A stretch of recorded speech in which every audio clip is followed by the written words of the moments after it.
Di sebuah villa mewah tempat diadakannya pesta untuk merayakan kesuksesan seorang sutradara terkenal. Meskipun usianya masih sangat muda, Sung Hye telah mencapai karir yang diimpikannya orang. Di tempat yang sama, ia bertemu Hye untuk pertama kalinya dan langsung jatuh cinta. Yang lebih istimewa adalah kenyataan bahwa Hye adalah penggemar Sung Hye yang pernah melewatkan film-filmnya. Tak seakan menyatukan mereka, dan mereka menjalani hari-hari terindah dalam cinta. Tepat ketika ia berpikir kebahagiaan ini akan bertahan selamanya, kecelakaan merenggut nyawa orang yang cintainya. Sejak hari itu, Sung Hye tenggelam dalam kesedihan, abaikan dirinya sendiri sampai-sampai teman-temannya tidak mengenalinya lagi. Setelah lebih dari 3 tahun berlalu, Sung Hye akhirnya memutuskan untuk memulai kembali, membuang semua foto tangan ke laut agar Mbak membawanya pergi. Ia memulai pekerjaan yang telah lama ia tinggalkan di kota terpencil. Tanpa diduga, di sana ia melihat seorang gadis yang wajahnya persis seperti kekasihnya yang telah meninggal. Hatinya seperti dicekik karena ia mengira gadis itu adalah Hye. Sung Hye tidak bisa menahan diri untuk mendekat, tetapi sayangnya, gadis itu sama sekali tidak mengenalnya. Dengan demikian, tanpa sadar ia mengikutinya. Melihat jari-jari berirama itu, ia ingat pada Hye sedang bermain piano.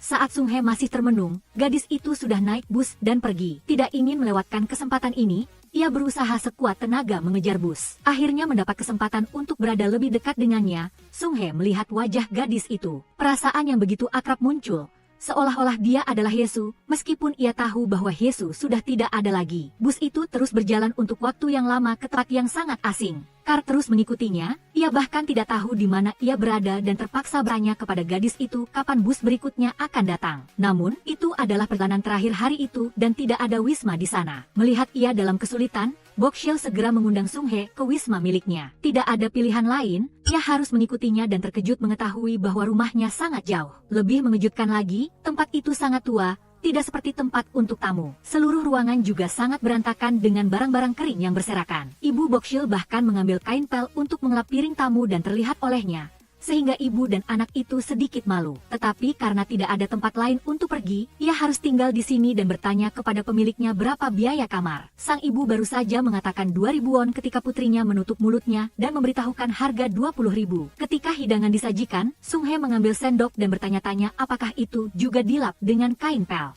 Ia tidak berani makan dan memilih untuk tidur dalam keadaan lapar. Tetapi ia melihat seekor laba-laba besar. Di langit-langit, ada seluruh keluarga tikus yang berkeliaran. Kantung makanan kering bisa jatuh dan pecah kapan saja. Bahkan tidak ada toilet yang layak di tempat ini, jadi di tengah malam Sung Hye harus lari keluar. Begitu ia kembali, ia melihat Bok Shil yang membuatnya hampir jantungan. Ternyata, Bok Shil tahu ia melewatkan makan malam dan dengan cemas bertanya apakah ia sakit. Melihat Sung Hye tidak menjawab, ia mengira dugaannya benar dan menceritakannya kepada ibunya. Malam itu, ia bermimpi berada di gurun yang panas. Ia langsung terbangun dan melihat api yang dibakar oleh sang pemilik. Ia bergegas lari keluar pada saat fajar. Kebetulan ia melihat Bok Shil sedang memberi makan kambing-kambingnya. Ia juga menamai mereka Bok Dong, Bok Hee, dan Boku. Ia ingat ia belum tahu namanya dan tertawa ketika mendengar nama Bok Shil. Tepat saat itu, Sung Hye memiliki proyek baru dan bertanya apakah ada tempat dengan pemandangan indah yang cocok untuk berkencan. Hal itu membuat Bok Shil berpikir Sung Hye ingin menggodanya, tetapi ia tetap dengan baik hati menunjukkan jalan. Ia juga tidak lupa mengatakan bahwa standarnya sangat tinggi dan tidak cocok dengan Sung Hye. Begitu sampai di sana, pemandangan itu membuat Sung Hye terpesona dan ia mengeluarkan ponselnya untuk merekam. Karena terlalu asyik menjelajahi, ia tersesat tanpa sadar. Dengan terburu-buru mencari jalan kembali, ia bertemu dengan seekor babi hutan. Sung Hye panik, lari sambil terus berteriak. Berkat suara itu, Bok Shil tahu lokasi Sung Hye. Ia ingin menarik Bok Shil untuk lari bersamanya, tetapi Bok Shil dengan berani mengusir babi hutan itu. Sung Hye sekarang berwajah kotor dan kakinya terkilir. Kembali ke rumah, Bok Shil membantunya meredakan luka. Namun, karena insiden ini, Sung Hye ketinggalan satu-satunya bus hari itu. Pemilik rumah memasaknya sup ayam untuk memulihkan diri. Dari dalam kamar, Sung Hye mendengar ibu dan anak itu bertengkar. Saat sang ibu memasak ayam petelur satu-satunya untuknya. Merasa bersalah, Sung Hye mengirimkan uang tambahan ke Bok Shil. Meskipun Bok Shil tidak mau menerimanya, ia tetap menyelipkan uang itu ke sakunya.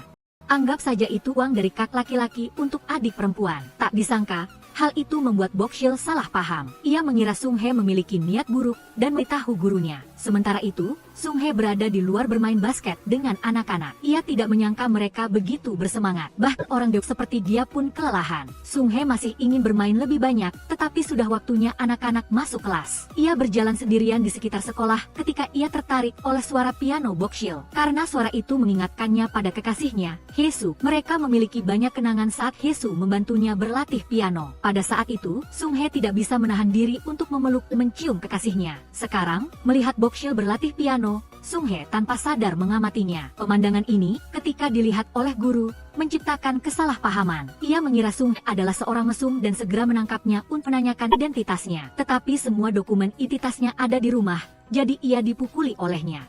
Ia juga bersiap menyeretnya ke kantor polisi ketika Bokshil membaca di pengeras suara. Ia mengumumkan kepada Sung Hye bahwa akan ada bus yang akan membawanya kembali ke Seoul. Berkat itu, ia berhasil lolos dari tangan guru. Sebelum pergi, Bokshil dengan ramah memberinya buah untuk dibawa pulang. Saat Sung Hye memegangnya, itu terlalu berat dan terlepas dari tangannya. Hal itu membuat orang semakin penasaran dengan isinya. Tetapi Bokshil bersikeras untuk tidak menunjukkannya. Ia berpesan agar Sung Hye baru membukanya setelah sampai di rumah. Tetapi begitu naik bus, Sung Hye yang penasaran membukanya dan isinya hanya kentang. Tidak ingin membawanya pulang, ia membuangnya di bus, tetapi sopir mengembalikannya. Jadi, ia terpaksa membawanya pulang. Meskipun dengan status Sung Hye, ia tidak kekurangan hal-hal seperti ini. Suatu hari, ibu Bokshil jatuh sakit parah, tetapi dengan kondisi medis di sana, ia tidak bisa diobati. Jadi, sekarang ia membutuhkan banyak uang untuk membawa ibunya ke kota. Kemudian seorang teman memperkenalkan pekerjaan kepada Bokshil. Ada kru film di dekat situ, jadi ia bisa mendapatkan uang tambahan dengan menjadi petugas logistik untuk mereka. Di sana, ada seorang pria yang, ketika melihat wajah Bokshil,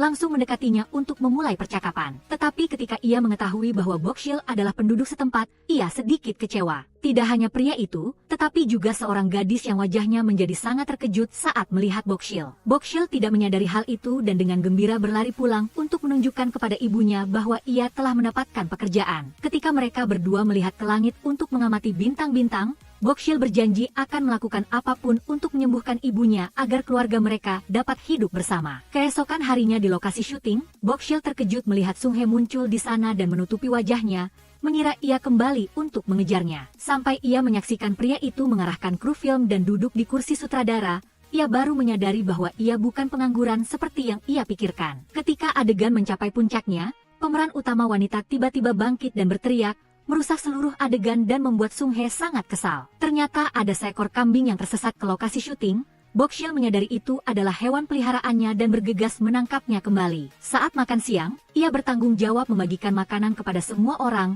dan melihat Sung Hye datang, ia mengambil kesempatan untuk meminta maaf atas kesalahpahaman yang fatal sebelumnya. Pada saat ini, wanita dari kemarin datang lagi, melihat Bokshil yang mirip dengan sepupunya, ia datang untuk berbicara dan memperkenalkan dirinya sebagai penanggung jawab musik untuk film tersebut. Jeng Hun, yang merupakan direktur visual, selalu memperhatikan Bokshil karena wajahnya mirip dengan gadis yang ia cintai. Pada acara pertemuan kru film dengan penduduk, guru meminta Sung Hye untuk menyanyikan sebuah lagu. Ia pun dengan enggan ditarik ke panggung. Di sisi lain, untuk mendapatkan uang obatan ibunya, Bokshil memetik sayuran liar dan menjualnya di pasar. Tetapi meskipun ia menawarkan dengan suara serak, tidak ada yang membelinya. Ibunya di rumah khawatir karena anaknya belum kembali dan pergi mencarinya. Ia bertemu dengan Sung Hye dan memintanya untuk menemukan Bokshil. Hari itu hujan deras, jadi seluruh kru tidak bisa syuting. Melihat hal itu, Sung Hye menjam mobil Jeng Hun untuk mencari Bokshil. Begitu ia menyalakan mobil, ia langsung terhenti karena trauma psikologis. Jeng Hun langsung menyadarinya dan berjanji akan membantu Sung Hye menemukan Bokshil. Dengan cepat ia menemukannya seberjalan di tepian di jalan. Ia memandu Bokshil untuk naik mobil dan membawanya ke sebuah toko untuk membeli pakaian baru. Saat ia melihat Bokshil basah kuyup, tepat ketika ia kembali dengan senyum di wajahnya, ia seperti tertegun, mengira ia telah bertemu Hye-soo lagi. Mengingat kembali tahun itu, Jeng Hun harus mengumpulkan keberanian selama bertahun-tahun untuk melamar orang yang dicintainya, dan sangat menyakitkan ketika ia mendengar ia mengatakan akan menikah dengan Sung Hye. Sejak saat itu, ia hanya berani mengubur perasaannya dalam di hatinya. Cinta yang tidak bisa diucapkan ini bertemu dengan seorang gadis yang memiliki penampilan persis seperti Hye-soo. Jeng Hun dengan asyik mengamati Bokshil meskipun ia hanya mengoceh. Mengetahui keluarga Bokshil mengalami kesulitan, ia berinisiatif memberikan kartu namanya agar Bokshil bisa menelepon jika membutuhkan bantuan. Keesokan harinya di lokasi syuting, Sung Hye langsung datang mengeluh bahwa Bokshil telah berkeliaran sehingga membuat ibunya yang sudah tua khawatir. Karena Hun sudah seperti kakaknya, ia pun merasa bosan dengannya, jadi ia menjawab 1911 kepadanya. Sung Hye langsung marah dan memarahinya karena terlalu kurang ajar, mengatakan ia tidak akan mendapatkan pekerjaan yang layak. Ia tidak tahu bahwa Bokshil telah menemukan pekerjaan di Seoul. Malam itu adalah hari terakhir ia bersama ibunya sebelum pergi jauh, jadinya menangis banyak. Agar ibunya tidak khawatir, Bokshil berjanji akan segera kembali. Keesokan harinya, gadis desa itu naik kereta ke kota Seoul yang ramai. Melihat sungai Han yang luas melalui jendela, Bokshil tidak bisa menahan kekagumannya dan mendekatkan wajahnya keluar untuk lihat lebih jelas. Begitu sampai di sana, ia pergi ke rumah seorang teman dekat untuk menumpang, dan jika ia tinggal di sana dalam jangka panjang, Bokshil akan membayar setengah dari sewa jika ia berhasil masuk ke perusahaan Sung-hun. Di perusahaan, Sung-hye menonton kembali adegan perpisahan antara pemeran utama pria dan wanita, yang mengingatkannya pada kenangan menyedihkan di masa lalu. Ketika Hye-soo bertengkar hebat dengan ibunya yang membuatnya sedih, ia hanya ingin pergi ke tempat yang sangat jauh agar ibunya tidak menemukannya. Jadi Sung-hye membawa kekasihnya keluar. Di tengah jalan, ia sangat ingin melamarnya sehingga ia mengeluarkan kotak cincin. Tepat ketika ia akan memasangkannya di jari kekasihnya, ia tidak sengaja menjatuhkannya. Ia terlalu sibuk mengambilnya sehingga ia kehilangan fokus. Ia tidak memperhatikan mobil di depannya, menyebabkan kecelakaan tragis terjadi. Sung-hye beruntung selamat, tetapi orang yang ia cintai sudah tidak bernapas lagi. Berpikir bahwa itu semua ada kesalahannya, ia berteriak kesakitan di depan tubuh Hye-soo dan telah hidup dalam penderitaan selama lebih dari 3 tahun. Kembali ke Bokshil, untuk pertama kalinya ia naik mobil dan melihat para gadis di sana berpakaian sangat modis. Sementara ia sangat kampungan, jadi ia menarik kaos kakinya ke atas untuk menutupi celananya. Ia membayangkan skenario di mana ia bisa menjadi bintang alis jika ia masuk ke perusahaan hiburan atau menjadi sutradara terkenal seperti Sung-hye. Saat menyeberang jalan, ketua tua itu melihat gadis di depannya yang persis seperti keponakannya yang hilang dan mengira ia melihatnya salah karena kesedihan yang berlebihan. Bokshil pergi ke perusahaan untuk mencari Hun,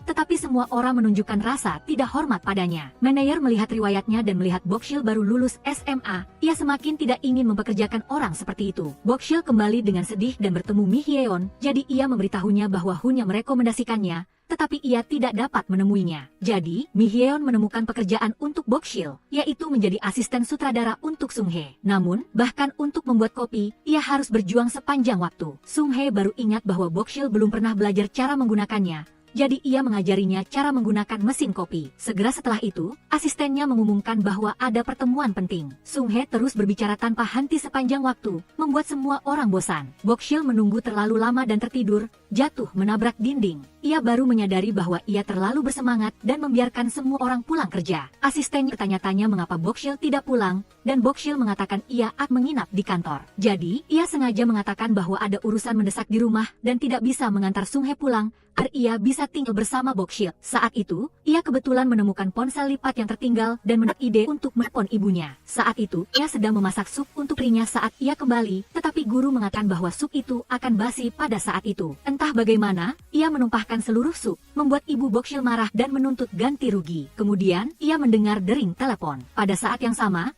Sung-hye menyadari ia meninggalkan ponselnya dan kembali ke kantor. Ia menyaksikan Bokshil sedang berbicara dengan ibunya dengan asyik. "Ibu, perusahaanku besar sekali, mereka pasti akan membayar gaji yang sangat tinggi. Dengan itu, ku akan segera punya cukup uang untuk operasi bu." Sung-hye melihat pemandangan ini dan tidak tega mengganggu mereka. Sampai Bokshil terkejut saat melihatnya, ia segera menutup telepon. Melihat ekspresi malu itu, Sung-hye ingin menggodanya dan meminta Bokshil mentraktirnya makan malam sebagai ganti biaya telepon.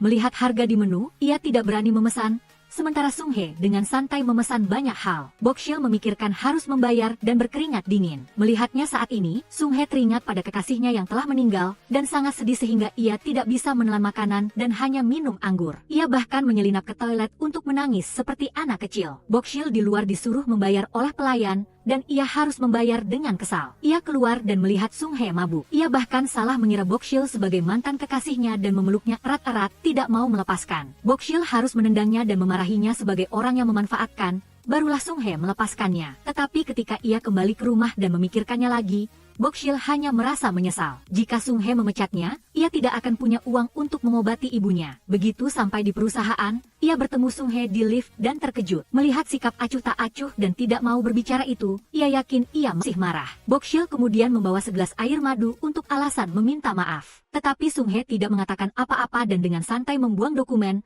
menyuruhnya untuk memfotokopinya. Bokshil tidak tahu kemana harus pergi, jadi ia mencari karyawan untuk bertanya, tetapi mereka menunjukkan rasa tidak hormat dan tidak mau membantunya. Jadi, ia harus pergi setiap lantai untuk mencari tempat fotokopi. Ketika ia membawanya ke Sung Hye, ia marah karena ia menggunakan jenis kertas yang salah. Ia langsung memarahi Bokshil karena tidak bertanggung jawab dalam pekerjaannya dan tidak pantas berada di perusahaan. Bokshil dengan sedih meminta maaf dan berjanji akan melakukannya lagi. Di luar, ia tidak sengaja bertemu dengan Hun. Melihat ia membutuhkan bantuan, ia tidak ragu untuk meminta karyawan memfotokopi dokumen untuknya. Secara tidak sengaja, Hun menemukan bekas luka di tangannya, dan ia penasaran bertanya sejak kapan ia memilikinya. Ia mengetahui bahwa saat kecil, Bokshil pernah terbakar dalam kebakaran di sebuah restoran. Ketika ia membawa dokumen itu, Sung Hye sudah tidak ada di sana. Asistennya melihat Bokshil terlihat santai dan menyuruhnya mengirim email ke majalah. Ia bertanya apakah Bokshil tahu cara melakukannya. Ia dengan percaya diri memamerkan bahwa ia telah mempelajarinya di sekolah, jadi ia tidak takut dengan hal-hal kecil seperti ini. Alasan suasana hati Sung Hye sangat buruk hari itu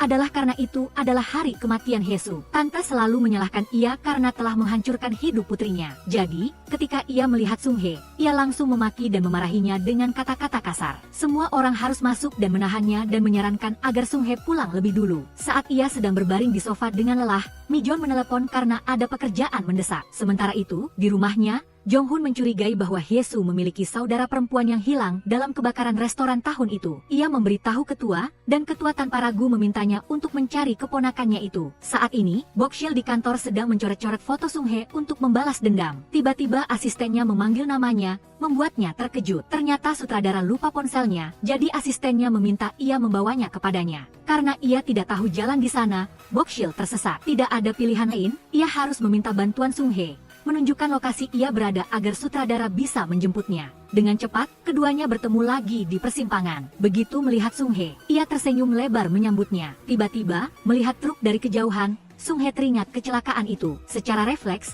ia bergegas memeluk Bokshil dan jatuh ke jalan. Tetapi saat itu sudah lampu merah, jadi orang-orang menatap mereka dengan bingung. Bokshil juga dengan cepat bangkit dan mengambil ponselnya. Ia sangat menyayangkan ponselnya yang pecah, tetapi Sung Hye tidak peduli dengan hal itu dan hanya mengkhawatirkan keselamatan Bokshil. Ia bahkan pergi ke toko untuk membeli yang baru. Karyawan melihat mereka berdua bersama dan salah mengira mereka adalah pasangan, jadi ia menyarankan produk. Bokshil dengan cepat menjelaskan bahwa ia hanya seorang karyawan dan mengatakan tidak masalah jika ia tidak memiliki ponsel. Tetapi Sung Hye tetap membelikannya untuk kemudahan komunikasi. Setelah mendapatkan ponsel, Bokshil sangat senang dan berjanji akan bekerja keras untuk membayar kembali uangnya. Ia juga ingin mendapatkan uang untuk mengobati ibunya dan menonton Piala Dunia secara langsung sekali saja. Kata-kata ini mengingatkannya pada kenangan menonton Piala Dunia bersama Hyesu. Hari-hari bahagia itu sudah tidak ada lagi. Sung Hye mencurahkan isi hatinya kepada Bokshil, memberitahunya bahwa pacar yang ia ceritakan telah meninggal. Sekarang Bokshil mengerti mengapa hari itu dia begitu sedih, dan untuk menghibur Sung Hye, dia membawanya ke stadion, tetapi petugas mengatakan stadion sudah tutup hari itu. Melihat itu, Sung Hye ingin kembali, tetapi karena sudah sampai di sana, rasanya sayang jika langsung pulang. Jadi, dia menariknya, bersembunyi di belakang truk sampah untuk menghindari Kameza. Setelah berhasil masuk ke stadion yang kosong, Bokshil dengan nakal mengeluarkan bola untuk bermain sementara Sung Hye terus-menerus takut ketahuan oleh satpam. Jadi dia memprovokasi Sung Hye agar mau bermain dengannya, dan mereka berdua bersenang-senang bermain bersama. Senyuman juga muncul di wajah Sung Hye, menggantikan kesedihan sebelumnya, dan mereka bermain tanpa memedulikan waktu hingga malam tiba. Bokshil menunjuk ke langit dan berkata bahwa Hyesu ada di atas sana mengawasinya. Jadi dia berharap mulai sekarang Sung Hye tidak akan menyalahkan dirinya sendiri dan akan hidup bahagia. Kata-kata ini menyentuh hati Sung Hye yang selalu tersiksa, membuatnya akhirnya melepaskan. Saat itu, satpam menemukan mereka, dan Sung Hye segera menarik tangan Bokshil dan berlari secepatnya. Mereka bersembunyi di sudut gelap dan berhasil lolos dari pengejaran. Sekarang keduanya baru merasa malu karena saling berdempetan sehingga mereka langsung berpisah. Setelah kembali ke rumah, Bokshil segera menelepon ibunya, tetapi sikap ibunya sangat aneh. Ternyata sebelumnya Jeng Hun telah menghubungi guru untuk memverifikasi identitas Bokshil, dan guru tersebut telah menceritakan hal ini kepada ibunya. Karena takut akan kehilangan putri yang telah ia besarkan selama bertahun-tahun, ibunya berpura-pura tidak mendengar dan masuk ke dalam rumah. Pada saat yang sama, dia menyampaikan kecurigaannya kepada keluarga Hyesu, mengatakan bahwa Bokshil adalah cucu perempuan mereka yang hilang, tetapi karena belum banyak bukti, ketua meminta Jeng Hun untuk menyelidiki dengan jelas. Saat itu, di kantor, Sung Hye sedang berdiskusi pekerjaan dengan Mi Hyeon. Mereka begitu fokus sampai Bokshil tidak berani mengganggu. Tiba-tiba telepon berdering, dia mengira itu miliknya, tetapi ternyata milik Sung Hye dan dia memberitahunya. Mi Hyeon terkejut melihat telepon mereka berdua persis sama. Itu adalah panggilan dari pihak redaksi karena Bokshil telah salah mengirim foto coretan di wajah Sung Hye kepada mereka. Dia dengan canggung menjelaskan bahwa dia tidak sengaja, mungkin karena virus yang menyerang komputernya. Saat jam pulang kerja, dia melihat Bokshil berada di toko kue, jadi dia mengikutinya masuk. Penasaran mengapa Bokshil membeli kue, dia mengetahui bahwa Bokshil ingin memberikannya kepada ibunya yang suka makanan manis, tetapi harganya cukup mahal sehingga Bokshil tidak mampu membelinya. Sung Hye tanpa ragu-ragu membayar kue itu. Bahkan ketika mendengar bahwa Bokshil belum pernah ke bioskop, dia langsung membawanya ke sana untuk mencoba pengalaman itu. Tetapi Bokshil malah tertidur pulas di bahunya. Dalam perjalanan pulang, mereka tidak sengaja bertemu dengan ayah Sung Hye yang sedang bersama kasihnya. Karena sudah lama tidak bertemu, sang ayah ingin bernostalgia dengan putranya, tetapi dia hanya menyebut tentang pacar Sung Hye yang sudah meninggal, dan dengan sinis mengatakan selera putranya masih sama seperti dulu. Berkencan dengan gadis yang persis seperti Hesu, Sung Hye langsung mengatakan bahwa Bokshil hanyalah bawahan dan tidak akan pernah berkencan dengan orang seperti dia. Kata-kata ini terdengar oleh Bokshil seluruhnya. Meskipun tahu kata-katanya sedikit kasar, karena gengsi, dia tidak meminta maaf lebih dulu. Dia malah menyalahkan Bokshil yang terus mengikutinya sampai-sampai tidak tahu cara naik taksi untuk pulang. Bokshil tidak bisa menahan diri lagi dan berkata, bahkan jika pacarmu masih hidup, dia akan putus denganmu. Tidak ada yang tahan denganmu. Begitu mengucapkan kalimat ini, Bokshil menerima risiko dipecat, tetapi yang lebih dulu menyesal adalah Sung Hye. Ayahnya salah mengira hari itu adalah hari ulang tahun putranya, jadi dia mengembalikan kue. Sung Hye menyadari bahwa dia keterlaluan dan langsung pergi mencari Bokshil. Tetapi dia tidak sengaja mendengar Bokshil memaki-makinya, jadi dia marah dan membentaknya. Akibatnya, setelah Bokshil pergi, dia buru-buru mengejar kereta yang sudah berangkat. Saat mampir ke toko untuk membeli sesuatu, Bokshil bahkan tidak punya cukup uang untuk membayar. Dia teringat kata-kata kasar Sung Hye dan menangis sedih, tanpa menyadari bahwa ibu kandungnya sudah tiba di tempat itu. Melihat gadis di depannya yang memiliki penampilan persis seperti putrinya yang sudah meninggal, tidak dapat menahan perasaannya, dia memanggil nama putrinya. Dia memberitahu Bokshil bahwa dia memiliki seorang putri yang hilang saat masih kecil yang persis sama dengannya. Meskipun Bokshil bersimpati dengan perasaan wanita itu, dia menegaskan bahwa dia bukanlah orang yang dicari. Saat itu, Sung Hye sudah kembali ke rumah dengan kue tart yang tidak sempat dia berikan kepada pemiliknya. Karena tidak tega membuangnya, dia menyalakan lilin sebagai ganti Bokshil. Dia berencana mencari kesempatan untuk meminta maaf besok, tetapi Bokshil ingin mengundurkan diri. Dia mengembalikan uang muka gaji dan juga ponsel yang telah dibeli Sung Hye. Saat Bokshil hendak pergi, ada seseorang yang menelepon. Ternyata ibunya di desa sakit, jadi dia buru-buru keluar. Dia melihat Sung Hye mengejarnya. Dia pikir Sung Hye ingin mengambil ponsel, jadi dia mengembalikannya dan langsung pergi. Tepat saat asistennya datang dengan mobil, Sung Hye dengan cepat meminjamnya dan mengejar Bokshil. Dia melupakan fakta bahwa dia sangat takut mengemudi, lalu memanggil Bokshil untuk naik ke mobil dan mengembalikan gaji serta ponselnya. Dia menyuruh Bokshil untuk terus bekerja dengannya. Seperti itu, mereka berdua berdamai dan pergi ke rumah sakit bersama untuk menjenguk ibu Bokshil. Mereka bertemu dengan guru Bokshil dan mengetahui bahwa ibunya menderita radang lambung dan sekarang sudah tidak apa-apa. Bokshil melihat ibunya terus menangis dan hanya ingin sedikit menggodanya, mengatakan bahwa jika ibunya terus seperti itu, dia tidak akan pulang lagi. Tanpa disangka, ibunya menangis lebih keras, memohon Bokshil untuk tidak pergi, karena Bokshil tidak tahu bahwa ibunya takut dia akan kembali ke keluarga konglomerat dan meninggalkannya. Di luar, guru meminta Sung Hye untuk membantunya, yaitu menggantikan dirinya mengajar anak-anak di sekolah. Tetapi wajah anak-anak sangat galak dan tidak bisa memahami pengetahuan yang ingin disampaikan Sung Hye. Dia juga mulai merasa canggung, tetapi untungnya Bokshil bertepuk tangan untuk menyemangati. Semua orang pun ikut bertepuk tangan, sehingga suasana menjadi lebih ceria. Seorang anak penasaran menanyakan hubungan antara dia dan Bokshil. Sung Hye menjawab bahwa ini adalah hubungan yang sangat penting, dan Bokshil yang mendengarnya merasa sangat bahagia. Setelah pulang sekolah, Bokshil mengajak Sung Hye pergi memancing ikan bersama anak-anak. Ini adalah pertama kalinya Sung Hye merasakan kesenangan ini, tetapi dia sudah menangkap banyak ikan sehingga dia sangat bangga. Mereka berdua duduk di tepi sungai, menikmati hasil kerja keras mereka dan berbicara tentang rencana masa depan mereka. Bokshil selalu bermimpi menjadi seorang penulis naskah, dan dengan seorang sutradara terkenal seperti Sung Hye, dia pasti bisa membantunya. Tetapi tanpa disadarinya, Jeng Hun sudah mendatangi rumah ibunya untuk memverifikasi identitas Bokshil. Dia bertanya apakah ibunya pernah bekerja di sebuah restoran di Seoul. Sang ibu menjadi panik dan menyangkal semuanya, yang membuat Jeng Hun semakin curiga. Sementara itu, Bokshil di sisi lain menunjukkan naskah pertamanya kepada Sung Hye. Tetapi dia dikritik habis-habisan dan diejek, "Kau belum pernah pacaran, bagaimana bisa menulis naskah yang kuno seperti ini?" Baru saat itu dia tahu bahwa cerita ini ternyata diceritakan oleh ibunya. Saat ibunya ditinggalkan oleh seorang pria, itulah mengapa sang ibu tidak ingin kehilangan Bokshil. Tetapi sekarang ketua sudah tahu semuanya melalui Jeng Hun. Tetapi sebelum mereka datang, Bokshil dan Sung Hye sudah bersenang-senang di tempat ini. Saat malam tiba, Sung Hye kembali tidur di kamar yang sudah dikenalnya. Dia bertanya-tanya apakah tikus-tikus masih ada di atap, lalu dia tidak sengaja menemukan buku harian Bokshil saat kecil. Membaca kata-kata yang polos dan lugu itu, dia semakin menyayanginya dan mengucapkan selamat tidur untuk Bokshil. Awalnya hanya ingin keluar untuk mencari udara segar, Sung Hye malah tertidur entah sejak kapan. Saat baru bangun, dia berkata akan membantu Bokshil menjadi penulis naskah sesuai mimpinya. Jadi Sung Hye akan kembali ke Seoul lebih dulu, sementara Bokshil akan tinggal di sana sampai ibunya pulih. Tetapi ketika mobil baru saja pergi, ibu kandungnya sudah datang. Melihat jaket yang diberikan ibu angkat Bokshil, dia menyadari itu milik putrinya yang hilang dan menangis terharu. Pada saat yang sama, guru Bokshil mengungkapkan kepada Bokshil bahwa dia adalah anak angkat dan sudah waktunya untuk kembali ke keluarga aslinya. Bokshil mengikutinya pulang, tetapi langkah kakinya terasa berat. Saat ibu kandungnya melihatnya, dia langsung terharu dan berlari memeluknya, memanggil Bokshil dengan nama Herim. Sementara itu, ibu angkatnya hanya bisa diam-diam melihat mereka bersatu kembali. Bokshil yang tidak bisa menerima kenyataan ini langsung lari dari sana, hanya menyisakan guru yang menjelaskan semuanya kepada ibu kandungnya. Karena pernah kehilangan satu anak dalam kebakaran, ibu angkatnya mengalami trauma berat, tetapi ketika dia melihat Bokshil di tengah kobaran api, dia tetap nekat masuk untuk menyelamatkannya. Ibu kandungnya tidak percaya dan menganggap ini sebagai penculikan, tidak ingin mengampuni ibu angkat yang malang itu. Tetapi melihat sang ibu yang polos dan jujur, dia tidak lagi menuntutnya. Saat itu, Sung Hye masih belum tahu bahwa Bokshil adalah adik Hyesu. Di rumah,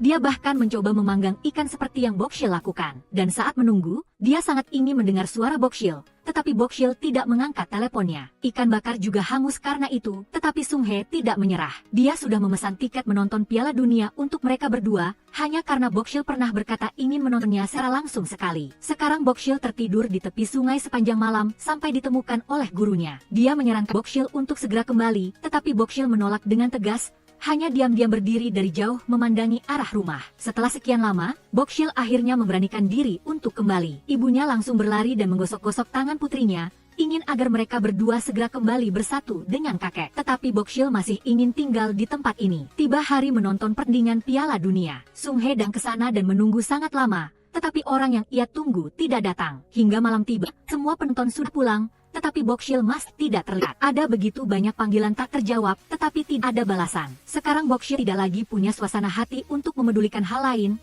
Dia hanya selalu berada di samping ibunya yang terus-menerus menangis karena akan segera berubah dengannya. Hanya ketika gurunya turun tangan dan meyakinkan Bokshil bahwa dia harus kembali ke Seoul untuk bersatu kembali dengan keluarganya, baru ada uang untuk operasi, barulah Bokshil setuju. Saat berpamitan dengan ibunya, Bokshil tersenyum cerah dan berjanji akan segera kembali, tetapi melihat ibunya terus menangis sambil mengikutinya, dia tidak bisa menahan diri. Mobil belum melaju jauh, Bokshil sudah membuka pintu dan berlari kembali ke rumah, memberikan ponsel kepada ibunya agar mereka berdua bisa saling menghubungi. Saat ini, Sung Hye sangat gelisah karena Bokshil tidak kunjung datang bekerja. Dia langsung menelepon nomor Bokshil dan tersambung dengan ibunya. Asistennya yang mendengar percakapan itu menjadi ingin tahu, apakah hubungan mereka sudah sampai tahap bertemu orang tua. Saat Bokshil tiba di villa, hari sudah malam. Dia membawa sayuran yang diberikan oleh ibu angkatnya kepada ibu kandungnya. Namun, ekspresi ibunya terlihat sangat canggung, mendesak Bokshil untuk segera menemui kakeknya yang sudah menunggu sangat lama. Kakek Bokshil sangat terharu bisa bertemu kembali dengan cucu perempuannya yang hilang setelah bertahun-tahun. Dia berjanji akan memberikan banyak ganti rugi atas tahun-tahun kekurangan yang dialami Bokshil. Untuk pertama kalinya dalam hidupnya, Bokshil tinggal di kamar yang besar dan nyaman. Bokshil sangat bahagia seolah sedang bermimpi. Saat itu,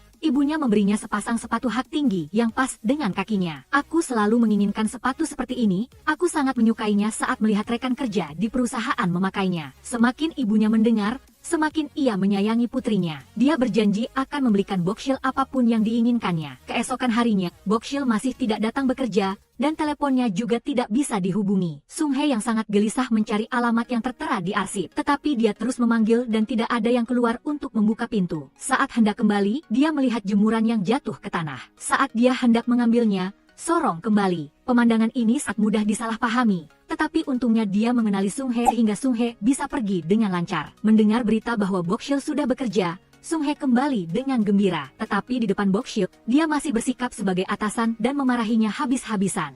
Setelah itu, dia tetap membawa Bokshil ke toko buku, membelikan karya-karya terkenal agar Bokshil bisa menjadikannya referensi untuk menulis naskah. Selanjutnya, dia terus membimbingnya dengan penuh semangat, tetapi hal yang Bokshil perhatikan adalah hewan-hewan di akuarium. Melihat Bokshil yang ceria dan polos, Sung Hye semakin menyukai sosoknya. Sepatu merah yang dipakainya begitu mencolok hingga Sung Hye penasaran, dan Bokshil menceritakan semuanya tanpa menyembunyikan apapun. Dia juga memiliki seorang kakak perempuan, tapi Sung Hye mengira dia bercanda. Saat itu, kerumunan sedang heboh ketika seorang wanita terus-menerus memarahi seorang pria. Tanpa disangka, pria itu adalah ayah Sung Hye, jadi dia segera masuk untuk melerai, bahkan menerima pukulan untuk ayahnya. Di sisi lain, setelah mengetahui bahwa Bokshil adalah putri dari keluarga kaya, sahabatnya ingin meminta bantuan, tetapi belum sempat berbicara, pengawal sudah datang untuk membawanya pergi. Ternyata, karena Bokshil pergi tanpa memberitahu siapapun, seluruh keluarga khawatir. Dia menjelaskan bahwa dia pergi ke kantor untuk bekerja, tetapi keluarganya memintanya untuk berhenti bekerja, dan kakek akan mengatur pekerjaan baru untuk Bokshil. Saat ini, Mi Hyeon membawa Sung Hoon ke rumah, agar Kak bisa menyapa keduanya karena dialah dermawan yang membawa Bokshil kembali. Saat waktu makan, Bokshil dengan kebiasaannya meletakkan kakinya di kursi, makan seperti harimau kelaparan sehingga ibunya harus mengingatkannya. Karena itu, kakek menugaskan Sung Hoon untuk membimbingnya. Mendengar bahwa Bokshil juga bekerja di perusahaan itu, ibunya bertanya dia bekerja untuk sutradara siapa. Saat Bokshil ingin menyebutkan nama Sung Hye, Mi Hyeon mencoba mengalihkan topik. Ini membuat Bokshil semakin bingung. Jadi dia keluar dan menanyakan alasannya. Mi Hyeon mengambil album yang penuh dengan foto-foto Hyesu dan Sung Hye untuk ditunjukkan kepada Bokshil. Dia mengungkapkan bahwa kakak perempuannya yang sudah meninggal dan Sung Hye pernah saling mencintai dengan sangat dalam, bahkan sudah merencanakan pernikahan, tetapi Sung Hye secara tidak langsung menyebabkan kematiannya. Oleh karena itu, ibunya tidak boleh tahu bahwa Bokshil bekerja untuknya. Mengetahui hal itu, hati Bokshil terasa sakit karena dia menyadari bahwa dia sudah jatuh cinta pada pria ini. Keesokan harinya, dia diam-diam pergi bekerja, tetapi tidak sengaja ketahuan oleh ibunya. Agar bisa sampai di kantor, dia harus berbohong untuk mengelabui ibunya, tetapi Sung Hye tidak ada di kantor. Bokshil dengan lesu berbaring di meja, lalu asisten Sung Hye memberinya setumpuk dokumen untuk dibawa ke aula. Di sana, sedang berlangsung konferensi pers. Sung Hye mengemukakan pendapatnya, tetapi ditolak oleh sutradara lain. Dia menyindir bahwa Sung Hye memiliki pemikirannya menyimpang, sama seperti ayahnya yang selalu bergaul dengan wanita muda. Bokshil yang menyaksikan orang yang disukainya dihina merasa sangat marah, jadi dia keluar dan berpura-pura tidak sengaja menyiramkan cat ke kepala pria itu. Sebelum lawannya sempat bereaksi, dia sudah menarik tangan Sung Hye dan lari. Dia pikir Sung Hye akan memarahinya karena kurang ajar, tetapi Sung Hye malah memujinya karena melakukannya dengan sangat baik. Tidak hanya itu, dia juga membawanya ke sekolah tempat dia belajar saat kecil. Dia menceritakan banyak hal kepada Bokshil. Bokshil sangat ingin memberitahu dia bahwa namanya bukan Bokshil, melainkan Herim, adik perempuan dari kekasihnya yang sudah meninggal. Tetapi Sung Hye menganggapnya hanya lelucon. Sepatu hak tinggi itu sekarang melukai kaki Bokshil. Begitu menyadarinya, Sung Hye dengan cemas berlari untuk membeli obat, lalu dengan lembut mengoleskannya pada Bokshil. Tindakan ini membuat hati Bokshil terasa sangat hangat. Tetapi apa yang harus ia lakukan ketika ia sudah jatuh cinta pada pacar kakaknya? Dia terpaksa mengundurkan diri dengan alasan bahwa dia tidak lagi memiliki gairah dalam pekerjaannya. Namun, akan sangat disayangkan jika dia pergi tanpa meninggalkan apapun. Bokshil masih ingin Sung Hye mengingatnya, jadi dia membeli pot bunga untuk diberikan kepadanya sebagai hadiah perpisahan. Sung Hye tidak tega membiarkan Bokshil pergi dan buru-buru mengejarnya. Tetapi begitu Bokshil sudah bertekad untuk melarikan diri, dia tidak akan biarkan Sung Hye menemukannya. Dia bersembunyi di tempat yang tidak bisa dilihat Sung Hye. Dan seperti itu, Sung Hye kehilangan Bokshil, sampai dia mendengar suara ibu angkatnya menanyakan apakah putrinya hidup dengan baik.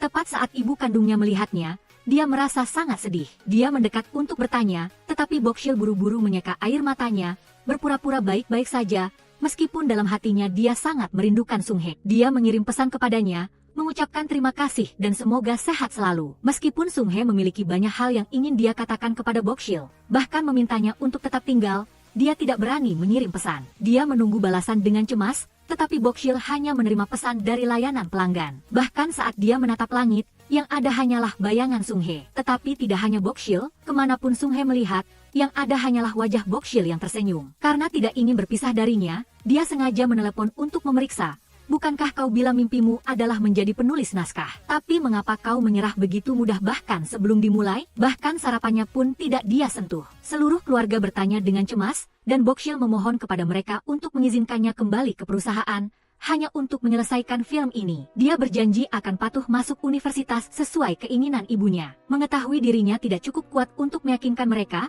Bokshil menyeret Mi Hyeon untuk meminta bantuannya menyembunyikan rahasia bahwa ia bekerja untuk Sung Hye dari keluarganya, meskipun mendapat banyak penolakan. Saat Bokshil kembali ke perusahaan, sikap Sung Hye benar-benar berbeda. Dia tidak membiarkan bawahannya seenaknya menyuruh Bokshil dan malah memarahi Pritu. Sementara putrinya sangat puas, ibunya di rumah sangat khawatir. Dia hanya ingin Bokshil segera masuk universitas daripada bekerja untuk orang lain karena keluarganya tidak kekurangan apapun kecuali hal itu. Karena itu, ketua telah berbicara dengan Jeng Hun, meminta bantuannya untuk mengawasi cucu perempuannya ini. Di sisi lain, Sung Hye ingin mengantar Bokshil pulang dengan mobil barunya, tetapi Bokshil buru-buru mencari cara untuk melarikan diri. Jika tidak, rahasia bahwa ia adalah adik Hyesu akan terbongkar. Sung Hye tetap antusias ingin mengantarnya pulang. Ditambah lagi, rekan kerjanya mendesak untuk segera naik mobil, membuat Bokshil tidak punya pilihan lain selain ikut dengan mereka. Mereka dengan antusias mengajaknya naik ke rumah untuk bermain. Berdiri di sini menghadap ke arah perusahaan, Cek Sung Hye mengatakan jaraknya terlalu jauh dan tidak nyaman bagi Lee Hyesu untuk pergi bekerja. Temannya yang akan mengungkapkan kebenaran tiba tersandung dan jatuh, lalu dia dengan cepat menarik rumput laut ke tempat lain dan memohon kepada sahabatnya untuk merahasiakannya. Begitu sampai di rumah pada malam hari, Lee Hyesu tiba-tiba menemukan tas berisi sayuran yang diberi ibu angkatnya telah dibuang. Mengira pembantu itu membuangnya begitu saja. Dia dengan antusias menceritakan manfaat baiknya kepada sang pembantu. Tetapi ibunya muncul dan bertanya mengapa bibi itu belum membuang barang-barang ini. Lee Hyesu baru tahu bahwa ibunya menganggapnya terlalu berbau, dan dengan kejam membuang kebaikan ibu angkatnya. Keesokan harinya, dia menyelinap ke dapur untuk mengambil sedikit makanan dan tidak sengaja ketahuan oleh ibunya. Lee Hyesu harus berbohong bahwa dia membawanya untuk ibu angkatnya. Jadi ibunya meminta pembantu untuk mengambil beberapa makanan lagi, memberinya sebotol anggur mahal, tetapi sekarang dia tidak diizinkan untuk kembali ke sana lagi.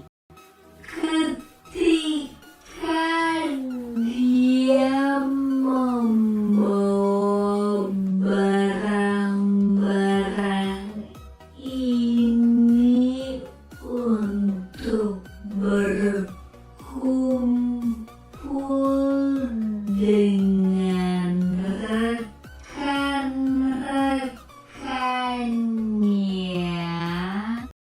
Sambil berjalan dan bernyanyi untuk membuat lawan bicaranya bahagia, mereka kembali ke rumah. Lee Hyesu harus menanggung kemarahan ibunya karena berani berbohong, dan mulai sekarang ibunya tidak mengizinkannya menjadi asisten untuk kru film lagi. Saat ini Lee Hyesu menelepon ke rumah barulah ibunya merasa lega. Keesokan harinya Cek Sung Hye tidak melihat Lee Hyesu datang bekerja dan merasa sangat cemas sehingga dia mencari teman dekatnya untuk bertanya. Tetapi karena sebelumnya Lee Hyesu telah meminta Jung Sanjung untuk merahasiakannya, meskipun Cek Sung Hye bertanya bagaimanapun dia tetap mengatakan tidak tahu.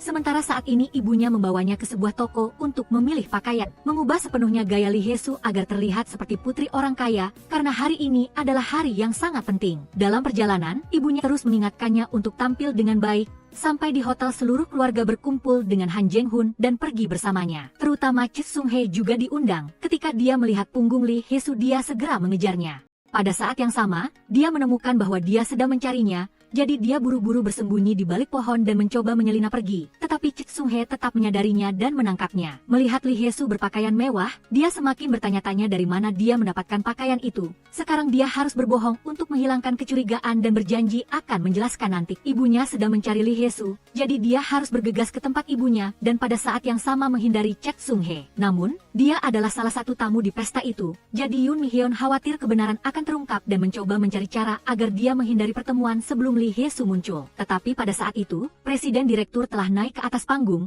mengumumkan kepada semua tamu bahwa dia telah menemukan cucu perempuannya yang telah lama hilang. Saat Lee Hyesu muncul di samping Presiden Direktur, Cek Sung Hye tidak terkejut, tidak bisa percaya bahwa dia adalah adik kandung Lee Hae-rim. Dia pergi dari tempat itu dengan linglung, tetapi ibunya telah menyadari kehadiran Chae Sung Hye dan juga mengetahui bahwa putrinya sedang bekerja di bawah pria ini. Segera memberinya tamparan peringatan. Bagaimana bisa kau tak tahu malu datang ke sini meskipun telah menyebabkan Lee Hae-rim kehilangan nyawanya? Sekarang kau bahkan ingin memanfaatkan adiknya juga? Cek Sung Hye bahkan tidak memiliki satu kata pun untuk membela diri, karena dia tahu itu semua adalah kesalahannya. Melangkah keluar dari tempat itu, tetesan air mata kesakitan terus berjatuhan. Takdir sungguh ironis. Ketika dia jatuh cinta pada adik perempuan mantan kekasihnya yang telah dia bunuh, pot bunga yang selalu dihargai Cek Sung Hye sekarang juga hancur seperti hatinya. Bahkan ketika dia bertemu Lee Hyesu lagi di perusahaan, menghadapi senyum cerah itu dia tidak lagi memiliki cukup keberanian. Dia hanya ingin menghindarinya tetapi Lee Hyesu selalu mengejarnya. Hari ini Cek Sung Hye harus melakukan perjalanan bisnis bersama Yoon Mi Hyeon. Mereka telah meminta Lee Hyesu untuk kembali lebih dulu tetapi dia melompat ke dalam mobil dan meminta untuk ikut. Ketika sampai di tempat tujuan, Yoon Mi Hyeon tidak mengizinkan Lee Hyesu masuk karena di sana hanya ada orang-orang yang tidak dia kenal. Tetapi Lee Hyesu tetap menyelinap masuk, menunggu kesempatan untuk berbicara dengan Cek Sung Hye. Dia takut dia akan menyalahkannya karena telah menyembunyikan identitasnya. tetapi Chek Sung Hye bahkan belum menjawab. Lalu temannya datang. Sung Hye memperkenalkan dia sebagai Hye-jin, adik perempuan Hye-soo, dan bersikap seolah-olah mereka berdua sangat asing. Hal itu membuatnya sangat sakit hati, tetapi bukan hanya Lee Hye-soo sendiri. Karena ingin mengambil keputusan untuk menjauh darinya, Chek Sung Hye, meskipun sangat menderita, tetap mengajukan surat pengunduran diri. Keesokan harinya dia datang ke perusahaan tetapi tidak melihat Chek Sung Hye lagi. Hanya ada asisten di kantor. Dia bertanya-tanya kemana dia pergi, lalu Han Jeng-hun mengundangnya untuk makan di sebuah restoran mewah. Meskipun pria ini memperlakukannya dengan baik, Lee Hye-soo tetap tidak bisa melupakan Chek Sung Hye. Tetapi suasana di tempat ini memang membuat Lee Hye-soo sedikit tidak terbiasa. Karena itu dia mengajak Han Jeng-hun ke sebuah bar sederhana. Lee Hye-soo minum tanpa henti untuk melupakan kesedihan di hatinya. Dia juga bertanya kepada Han Jeng-hun apakah dia benar-benar mirip dengan Lee Hae-rim. Lee Hye-soo minum begitu banyak hingga mabuk dan tidak bisa mengendalikan dirinya. Entah bagaimana, dia sudah sampai di rumah Chek Sung Hye tanpa sadar. Melihatnya masih dingin dan acuh tak acuh, dia tidak bisa menahan diri untuk tidak mengeluh. Apa sebenarnya yang salah dari diriku? Aku tidak sengaja ingin menyembunyikannya darimu. Seharusnya kamu memperlakukanku dengan baik karena aku adalah adik perempuan kakakku. Begitu dia mendengarnya, dia menarik Lee Hye-soo untuk berdiri. Dia berkata kepadanya, jika Lee Hae-rim masih hidup sekarang, aku akan menjadi kakak iparmu. Kata-kata itu menarik Lee Hye-soo yang sedang melamun kembali ke kenyataan yang kejam. Dia menangis sampai pingsan dan digendong pulang oleh Chek Sung Hye. Keesokan harinya, Lee Hye-soo bangun dan tidak ingat apa-apa lagi. Tiba-tiba dia menerima telepon dari ibu angkatnya. Jadi dia segera kembali ke kampung halaman. Dia hanya meninggalkan surat untuk keluarganya, mengatakan bahwa sudah waktunya menanam kentang, jadi dia harus kembali untuk membantu ibunya. Sekarang kedua ibu dan anak itu bersatu kembali dengan gembira setelah sekian lama berpisah. Mereka mengadakan pesta kecil untuk menyambut Lee Hye-soo kembali, dan tidak bisa tanpa kehadiran guru. Adapun Chek Sung Hye, setelah mengundurkan diri, dia telah menghabiskan lebih banyak waktu untuk dirinya sendiri, berkumpul dengan teman lama dan mengenang masa lalu bersamanya. Tiba-tiba orang ini bertanya tentang adik perempuan Lee Hae-rim, membuat Chek Sung Hye mulai merindukannya. Pada saat yang sama, Lee Hye-soo sedang sibuk menanam kentang dengan ibu angkatnya. Saat mendorong gerobak dorong bersama ibu angkatnya, mereka segera membawanya ke dalam rumah untuk berbicara secara pribadi. Karena keluarga tidak bisa membiarkan Lee Hye-soo melakukan hal-hal seperti ini dan harus segera kembali ke posisi apapun yang diinginkan Lee Hye-soo di perusahaan, kakeknya akan mengaturnya sesuai keinginannya. Tetapi Lee Hye-soo masih meminta untuk tinggal beberapa hari lagi. Nyonya tahu bahwa mengatakan apapun akan sia-sia. Dia telah bertemu secara pribadi dengan ibu angkatnya dan memintanya untuk tidak menelepon Lee Hye-soo lagi. Tetapi pada akhirnya keluarga kembali dengan tangan kosong. Sementara putri mereka tetap tinggal untuk merawat ibu angkatnya. Meskipun sang ibu angkat berusaha meyakinkannya untuk kembali ke Seoul, Lee Hye-soo pergi keluar sendirian untuk melihat langit malam. Cuaca yang dingin membuatnya teringat saat dia digandeng tangannya oleh Chek Sung Hye dan dinyanyikan lagu. Sementara itu, dia berada di perpustakaan membaca buku ketika dia menerima telepon dari Yoon Mi Hyeon. Karena dia sudah mengenal Chek Sung Hye sebelumnya,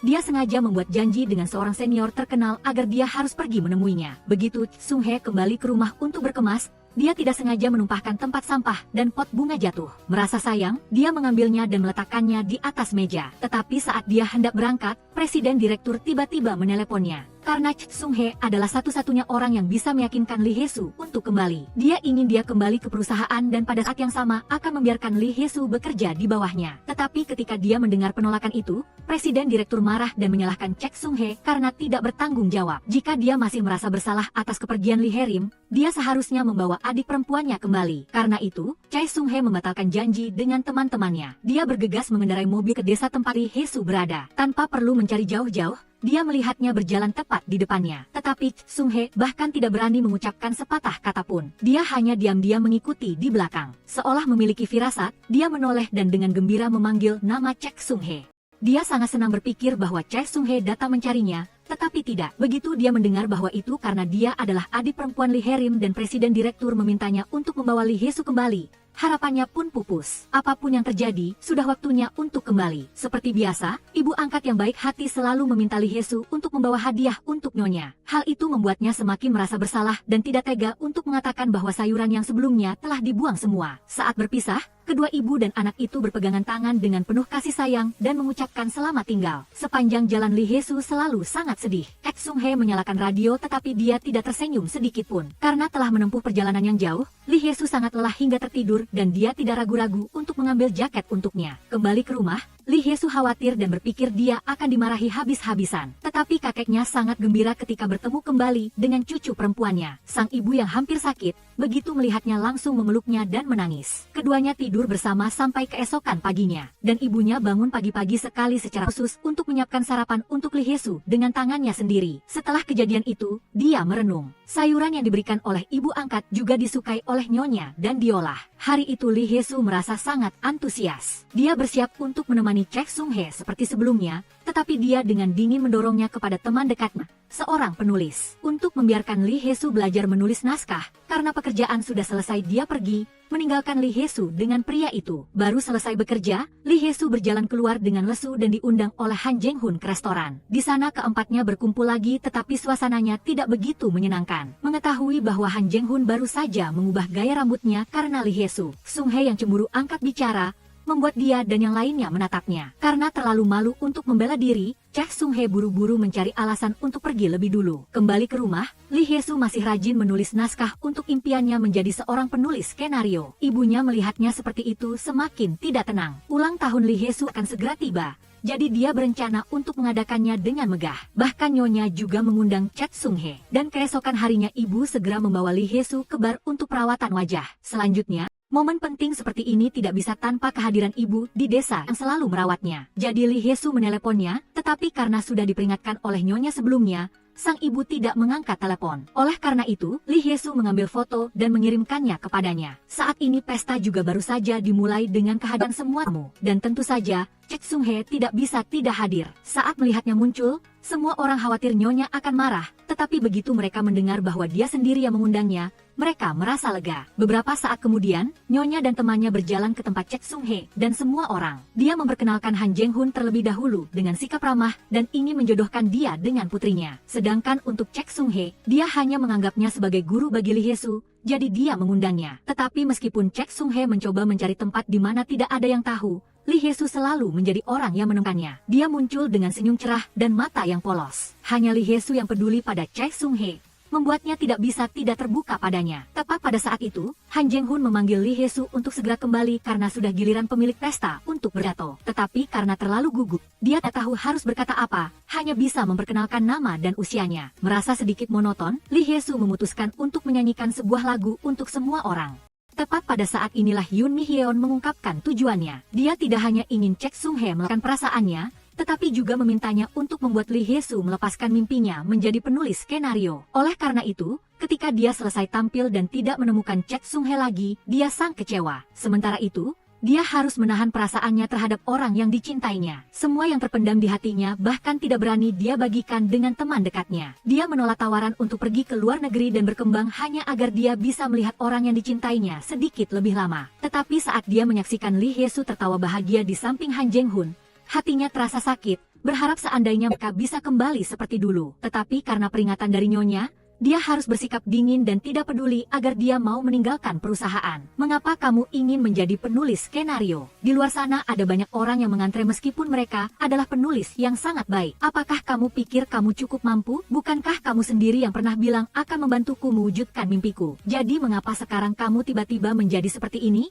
Lee Hye-soo tidak menyangka Chae Sung-hye bisa mengucapkan kata-kata sekejam itu. Bahkan ketika dia pergi menonton konser bersama Han Jeng-hun, air matanya terus mengalir tanpa bisa dia kendalikan. Dari mulut Yoon Mi-hyeon, Lee Hye-soo baru terkejut ketika mengetahui Chae Sung-hye besok akan pergi ke Australia dan tidak tahu kapan akan kembali. Keesokan paginya Chae Sung-hye membawa koper dan pergi, dan tidak lupa pot tanaman yang diberikan Lee Hye-soo. Sementara dia sekarang tidak tahu apakah harus menahannya atau membiarkan Chae Sung-hye memilih jalan karir yang terbuka lebar. Pada akhirnya Lee Hye-soo tetap tidak tega berpisah dengan orang yang dicintainya. Dia bergegas lari ke perusahaan untuk mencarinya. Tetapi dia menerima kabar bahwa dia sudah berada di bandara, jadi dia bergegas ke sana. Dengan cemas dia mencari-cari di mana Chae Sung-hye berada. Tetapi di antara kerumunan orang asing dia tidak menemukannya. Merasa putus asa, dia mencoba menelepon Chae Sung-hye dan akhirnya dia mengangkat teleponnya. Sutradara, kumohon jangan pergi. Tolong tetap di sini, ya. Mendengar tangisan Lee Hye-soo, bagaimana mungkin Chae Sung-hye tega meninggalkannya sendirian? Tanpa berpikir panjang, dia berlari kembali ke tempat dia berdiri. Saat dia melihat Lee Hye-soo, dia sedang menangis tanpa henti karena pesawat sudah lepas landas. Tiba-tiba dia mendengar suara panggilan Chae Sung-hye yang akrab. Selain itu, dia memanggilnya dengan nama Lee Hye-soo.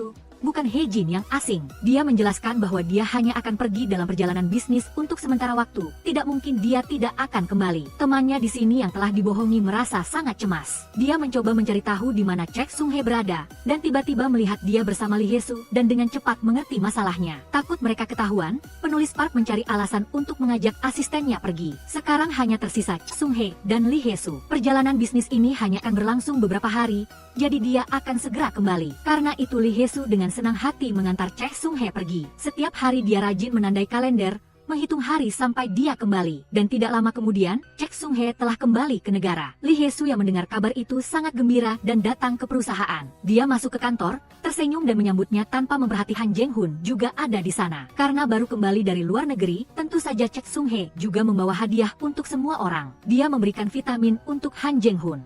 Lee Hye-soo dengan gembira menunggu gilirannya, tetapi Chek Sung-hye mengatakan dia lupa membelinya. Keesokan harinya, setelah rapat selesai, mereka berjanji untuk makan siang bersama. Tetapi penulis Park sudah memiliki janji sebelumnya. Lee Hye-soo dengan cepat mengambil kesempatan itu dan mengatakan bahwa dia tidak memiliki janji dengan siapapun dan juga sangat lapar. Jadi mereka pergi ke restoran. Dan Lee Hye-soo terus menceritakan lelucon untuk membuat Chek Sung-hye tertawa. Tetapi dia tidak merasa itu lucu sama sekali. Melihat Lee Hye-soo terus-menerus menyebutkan hadiahnya, Chek Sung-hye memberinya sebuah buku dan membanggakan bahwa buku itu sangat berarti dan telah memberinya banyak motivasi. Chek Sung-hye hanya ingin bercanda sedikit. Jadi begitu dia keluar, dia mengajak Lee Hye-soo pergi menonton film. Tepat di saat itu, dia menerima ajakan yang sama dari Han Jeng-hun. Lee Hye-soo ingin lihat bagaimana Chek Sung-hye akan bereaksi. Dan tidak disera dia tetap membiarkannya pergi bersama Han Jeng-hun, agar dia bisa memiliki ruang pribadi dengan orang yang dia sukai.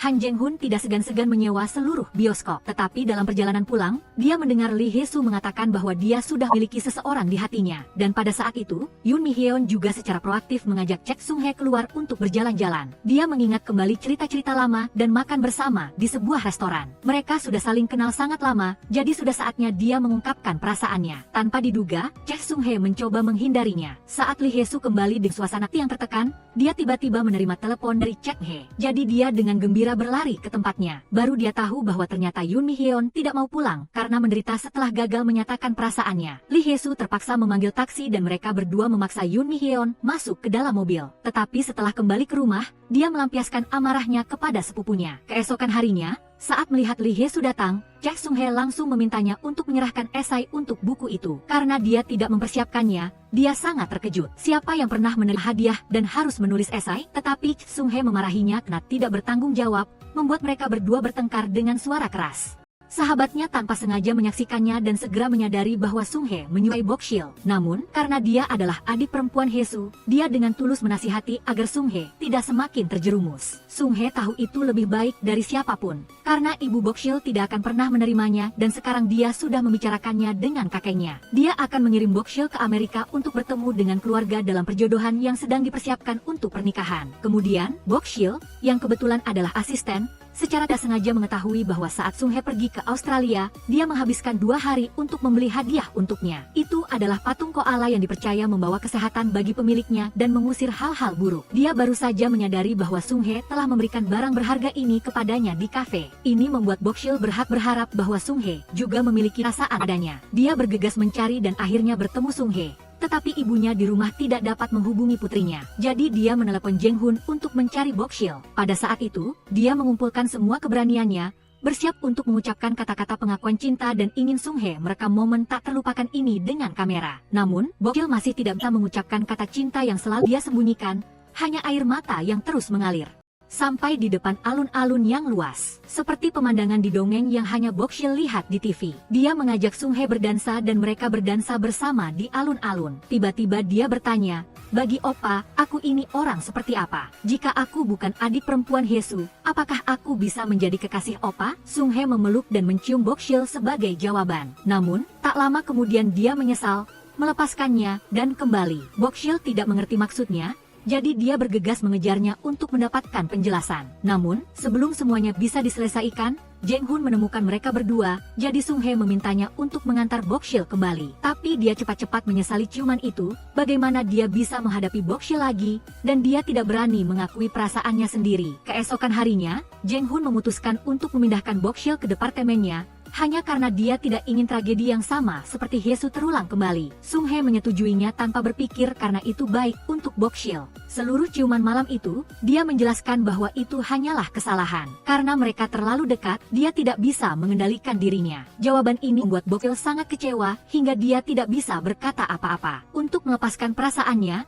dia pergi bermain tenis bersama Jeng Hun. Sekarang, sang ibu tidak ingin menunda lagi, dia meminta Bokshil pergi ke Amerika untuk belajar bahasa dan menyelesaikan program sarjana di sana tanpa memberinya hak untuk menolak dan waktu keberangkatan adalah besok. Bagaimana dia tega pergi ketika masih ada kata-kata yang belum diucapkan kepada Sung Hye. Di malam yang hujan deras, Bokshil datang ke rumahnya hanya untuk menanyakan satu pertanyaan, apakah Oppa menyukaiku? Bukan karena wajahku mirip Hyesu, kan? Orang yang Oppa suka itu Bokshil, kan? Jika saja Sung Hye mengatakannya, dia pasti akan tinggal untuknya. Tetapi sayangnya pria ini sedang buk dan tidak bisa memberinya jawaban yang dia inginkan. Melihatnya pergi, semua harapannya hancur total. Di bawah guyuran hujan lebat itu, hanya Bokshil yang melangkah pulang. Penerbangan juga dibatalkan karena dia demam setelah kehujanan. Seluruh keluarga cemas dan hanya harap dia segera pulih. Di kantor, Sung Hye mendengar kabar bahwa Bokshil sakit. Meskipun di luar dia terlihat tidak peduli, sebenarnya dia bergegas ke rumah sakit untuk melihat keadaannya. Melihat Bokshil dijemput pulang oleh keluarganya, dia hanya bisa mengamati dari jauh. Saat ini, dia mengetahui ibunya bahwa dia sangat ingin makan masakan Chagangye. Tetapi karena tidak tahu cara membuatnya, sang ibu menelepon ibu angkatnya untuk menanyakannya. Karena itulah, ibu angkatnya mengetahui Bokshil sakit dan bergegas naik kereta bersama gurunya. Mereka bahagia dalam kegembiraan reuni. Sang ibu angkat membawa favorit Bokshil, dan melihat mereka akrab memanggil ibu dan anak, nyonya sebagai ibu kandungnya merasa sangat sedih. Kemudian, sang guru berbicara dengan keluarga dan meminta maaf atas ketidaknyamanan ini.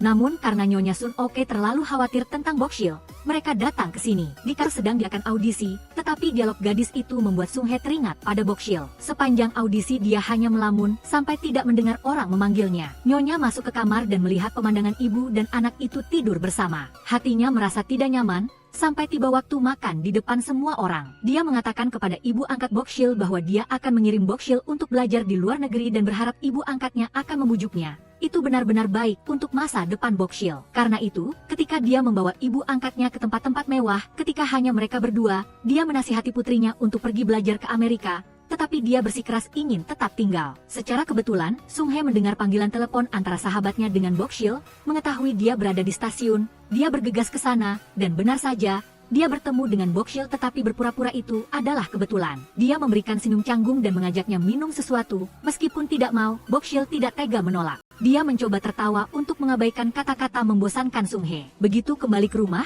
Bokshil terkejut mendengar kakeknya mengatakan ibunya menangis, karena takut dia akan mengikuti ibu angkatnya kembali ke desa dan meninggalkannya. Menyaksikan pemandangan itu, Bokshil sangat sedih dan setuju pergi ke Amerika bersama ibunya. Mi Hyeon yang belum mengetahui hal ini, masuk ke kamar dan mempertanyakan apakah Bokshil juga mengenai Sung Hye. Dan hubungan di antara mereka pasti tidak akan berakhir dengan baik. Dan Bokshil tahu itu dengan baik, jadi dia mengatakan kepada Mi Hyeon untuk tidak khawatir karena dia akan pergi ke Amerika untuk menjauh dari Sung Hye. Di sisi lain, sahabat Sung Hye mencoba membujuknya untuk mengejar cintanya. Karena semakin sembunyikan, hanya akan menambah penderitaan, tetapi Sung Hye takut dia tidak bisa membawa kebahagiaan bagi orang yang dicintainya. Melewati tempat-tempat yang menyimpan kenangan antara dia dan Bokshil, hanya kembali terasa sakit, tanpa menyadari bahwa tidak lama lagi orang itu akan pergi ke luar negeri. Pada hari dia mengenakan penampilan seorang nona muda kaya, dia datang ke kantor dan memberitahunya bahwa dia akan melepaskan impiannya untuk menjadi seorang penulis untuk belajar di Amerika. Sung Hye sangat terkejut bercampur dengan kesalan. Tetapi apa yang bisa dia lakukan selain mengirimkan harapan terbaik untuk Bokshil? Dia ingin mengajaknya makan terakhir kali tetapi sayangnya Bokshil sudah ada janji. Ketika mengucapkan selamat tinggal kepada sahabatnya, dia baru menunjukkan perasaannya yang sebenarnya. Dia benar-benar tidak rela berpisah dengan Sung Hye sedikit pun. Tepat pada saat itu, telepon berdering, tetapi Bokshil tidak mengangkatnya karena dia tahu jika mendengar suaranya dia tidak akan tega pergi. Hanya Sung Hye yang diam-diam mengenang kembali kenangan tentang orang yang dicintainya, mencari Bokshil sebelum terlambat. Akhirnya dia melihat Bokshil tetapi dia berada di seberang jalan. Deretan mobil yang sibuk seolah menghalangi langkahnya menuju orang yang dicintainya. Sung Hye berusaha menunggu sampai lampu merah. Di dalam hatinya terus merasa gesah takut Bokshil akan pergi. Akhirnya dia tetap berhasil mengejarnya. Jangan pergi, aku tahu aku hanyalah pengecut yang selalu menyakitimu. Tetapi orang yang aku cintai adalah kamu. Bokshil sangat bahagia dan dipeluk oleh Sung Hye. Setelah melewati banyak rintangan, tidak ada yang bisa membuat mereka lebih bahagia dari saat ini. Sung Hye, yang dulunya atasan yang selalu cemberut, kini menjadi pacar yang manis, merawat Bokshil dengan telaten. Mereka berdua bergandengan tangan jalan di bawah deretan bunga sakura yang romantis dan pergi ke toko buku untuk membeli banyak buku untuk Bokshil. Saking banyaknya dia tidak bisa membawa semuanya. Setelah itu mereka pergi ke lapangan sepak bola dan lupa waktu. Ketika seluruh keluarga khawatir karena tidak bisa menghubungi Bokshil, dia akhirnya pulang. Kali ini dia mencoba meyakinkan ibunya untuk tinggal di Korea, tetapi tidak hanya tidak diizinkan, dia juga dipaksa untuk bertemu dengan orang tua Jeng-hun yang baru saja kembali dari luar negeri besok. Melihat Bokshil tiba-tiba berubah, Nyonya curiga ada sesuatu yang jadi dia menemui Mi-hyun dan menerima kabar mengejutkan bahwa putrinya telah jatuh cinta dengan musuh yang membunuh kakaknya. Keesokan harinya, Bokshil dengan itu datang untuk menemui keluarga Jeng-hun sesuai keinginan ibunya, tetapi itu hanya untuk menyenangkan ibunya dan tidak bisa sampai pada rencana pernikahan. Begitu dia kembali, dia memberitahu Jeng-hun bahwa orang yang dicintainya adalah Sung-hye, berharap dia bisa menghentikan pernikahan ini dan membujuk ibunya yang keras kepala untuk membantunya. Tetapi karena tidak ingin kehilangan orang yang dicintainya ke tangan Sung-hye lagi, Jeng-hun sengaja membual bahwa kemarin kedua keluarga telah bertemu dan akan mengadakan pertunangan. Namun, Sung-hye dan Bokshil telah mengonfirmasi hubungan mereka, jadi dia menceritakan semuanya kepada Jeng-hun agar dia menyerah. Namun Jeng-hun berpikir bahwa Sung-hye mencintai Bokshil hanya karena wajahnya mirip dengan pacar yang telah meninggal, bukan cinta yang tulus. Di sisi lain, setelah mengetahui Bokshil mencintai Sung-hye, sang ibu melarangnya keluar rumah sampai hari keberangkatan. Oleh karena itu, Bokshil tidak berani menerima telepon dari Sung-hye saat ibunya ada. Dia menunggu ibunya pergi baru menelepon kembali untuk memberitahu situasinya. Ibu angkatnya di desa sedang musim tanam kentang sekarang sendirian. Setiap tahun selalu ada Bokshil, tetapi sekarang dia tidak melihat putrinya lagi. Memikirkan Amerika, dia bertanya kepada gurunya apakah tempat itu sangat jauh. Begitu mendengar harus naik pesawat lebih dari setengah hari untuk sampai, ibu angkatnya menjadi sangat sedih. Menjelang waktu tidak ada yang memperhatikan di rumah. Bokshil menyelinap keluar dan pergi ke rumah pacarnya. Tangannya membawa tas berisi makanan ringan untuk dinikmati sambil menonton sesuatu. Sung-hye menyetel film favoritnya tetapi Bokshil mengkritiknya dan memintanya untuk mengganti film. Jadi dia harus mengalah dan menyetel film kartun tetapi Bokshil malah tertidur. Sung-hye menggendongnya ke sofa dan menyelimutinya dengan jaket, dengan lembut menempatkan ciuman di rambut Bokshil dan duduk tertidur di sampingnya. Pada saat yang sama, sang ibu datang ke kamar untuk memeriksa. Dia terkejut mengetahui putrinya telah menghilang. Segera dia menelepon Suil untuk menanyakan apakah Bokshil ada di sana, tetapi juga tidak ada. Sekarang, keheningan di antara mereka dihancurkan oleh kedatangan ayah Sung-hye. Dia segera memperkenalkan Bokshil sebagai pacarnya. Sang ayah cukup terkejut karena dia terlihat persis seperti Yesus sehingga dia tanpa sengaja mengatakannya. Secara tidak sengaja Bokshil sedikit sedih, jadi ketika ayahnya baru saja pergi, dia juga mencari alasan untuk pulang. Sung-hye menyadari Bokshil marah sehingga dia mengejarnya. Dia ingin mereka berdua makan sesuatu yang enak, tetapi dia marah padanya. Mereka berdua bertengkar hebat sehingga Bokshil pergi ke tempat lain. Sung-hye khawatir mencari kemana-mana. Saat Han pergi, dia muncul di belakang dengan wajah kesal. Sung-hye meluk Bokshil di tangannya dan menenangnya. Setelah itu, dia membawa kekasihnya ke restoran untuk makan malam. Di sini ia secara tak terduga menampilkan sebuah lagu yang didedikasikan untuknya, memberitahu seluruh dunia bahwa dialah orang yang paling dia cintai. Pada saat itu Bokshil merasa bahwa dia adalah gadis paling bahagia di dunia. Oleh karena itu, untuk tak bersama dengan orang yang dicintainya, cucu perempuan itu untuk pertama kalinya memohon kepada kakeknya untuk membujuk ibunya agar membiarkannya tinggal di Korea. Tetapi kakeknya malah berharap cucunya akan memikirkan perasaan ibunya yang pernah kehilangan anak suami. Dia melakukan segalanya hanya karena ingin yang baik untuknya. Pada saat itu, di Korea tersebar kabar bahwa Bokshil akan menikah dengan Jeng-hun. Dia tidak bisa tidak panik dan berencana untuk menelepon Bokshil. Tetapi nyonya menelepnya terlebih dahulu dan mengundang Sung-hye untuk makan bersama keluarga. Saat ini, semua orang sudah berkumpul di restoran. Mereka penasaran tamu yang akan datang. Lalu sang ibu mengungkapkan bahwa itu adalah Sung-hye. Bokshil masih tidak tahu apa yang akan dilakukan ibunya ketika dia tiba. Di sini, sang ibu memutuskan untuk memaafkan semua kesalahan Sung-hye. Dia bisa menganggapnya sebagai putranya sendiri. Tapi itu berarti Sung-hye harus menganggap Bokshil sebagai adik perempuan dan tidak bisa mencintainya lagi. Tepat pada saat ini, dia berlutut di depan nyonya di bawah tatapan terkejut semua orang. Mohon maafkan saya karena mencintai Herim. Bokshil melihat kekasihnya berlutut dan ikut berlutut memohon kepada ibunya untuk mengizinkan mereka berdua menikah. Tetapi sang ibu langsung marah besar dan menariknya keluar. Sung-hye masih tidak menyerah, mengejarnya untuk memohon kesempatan lain tetapi gagal. Begitu kembali, sang ibu memarahi Bokshil habis-habisan.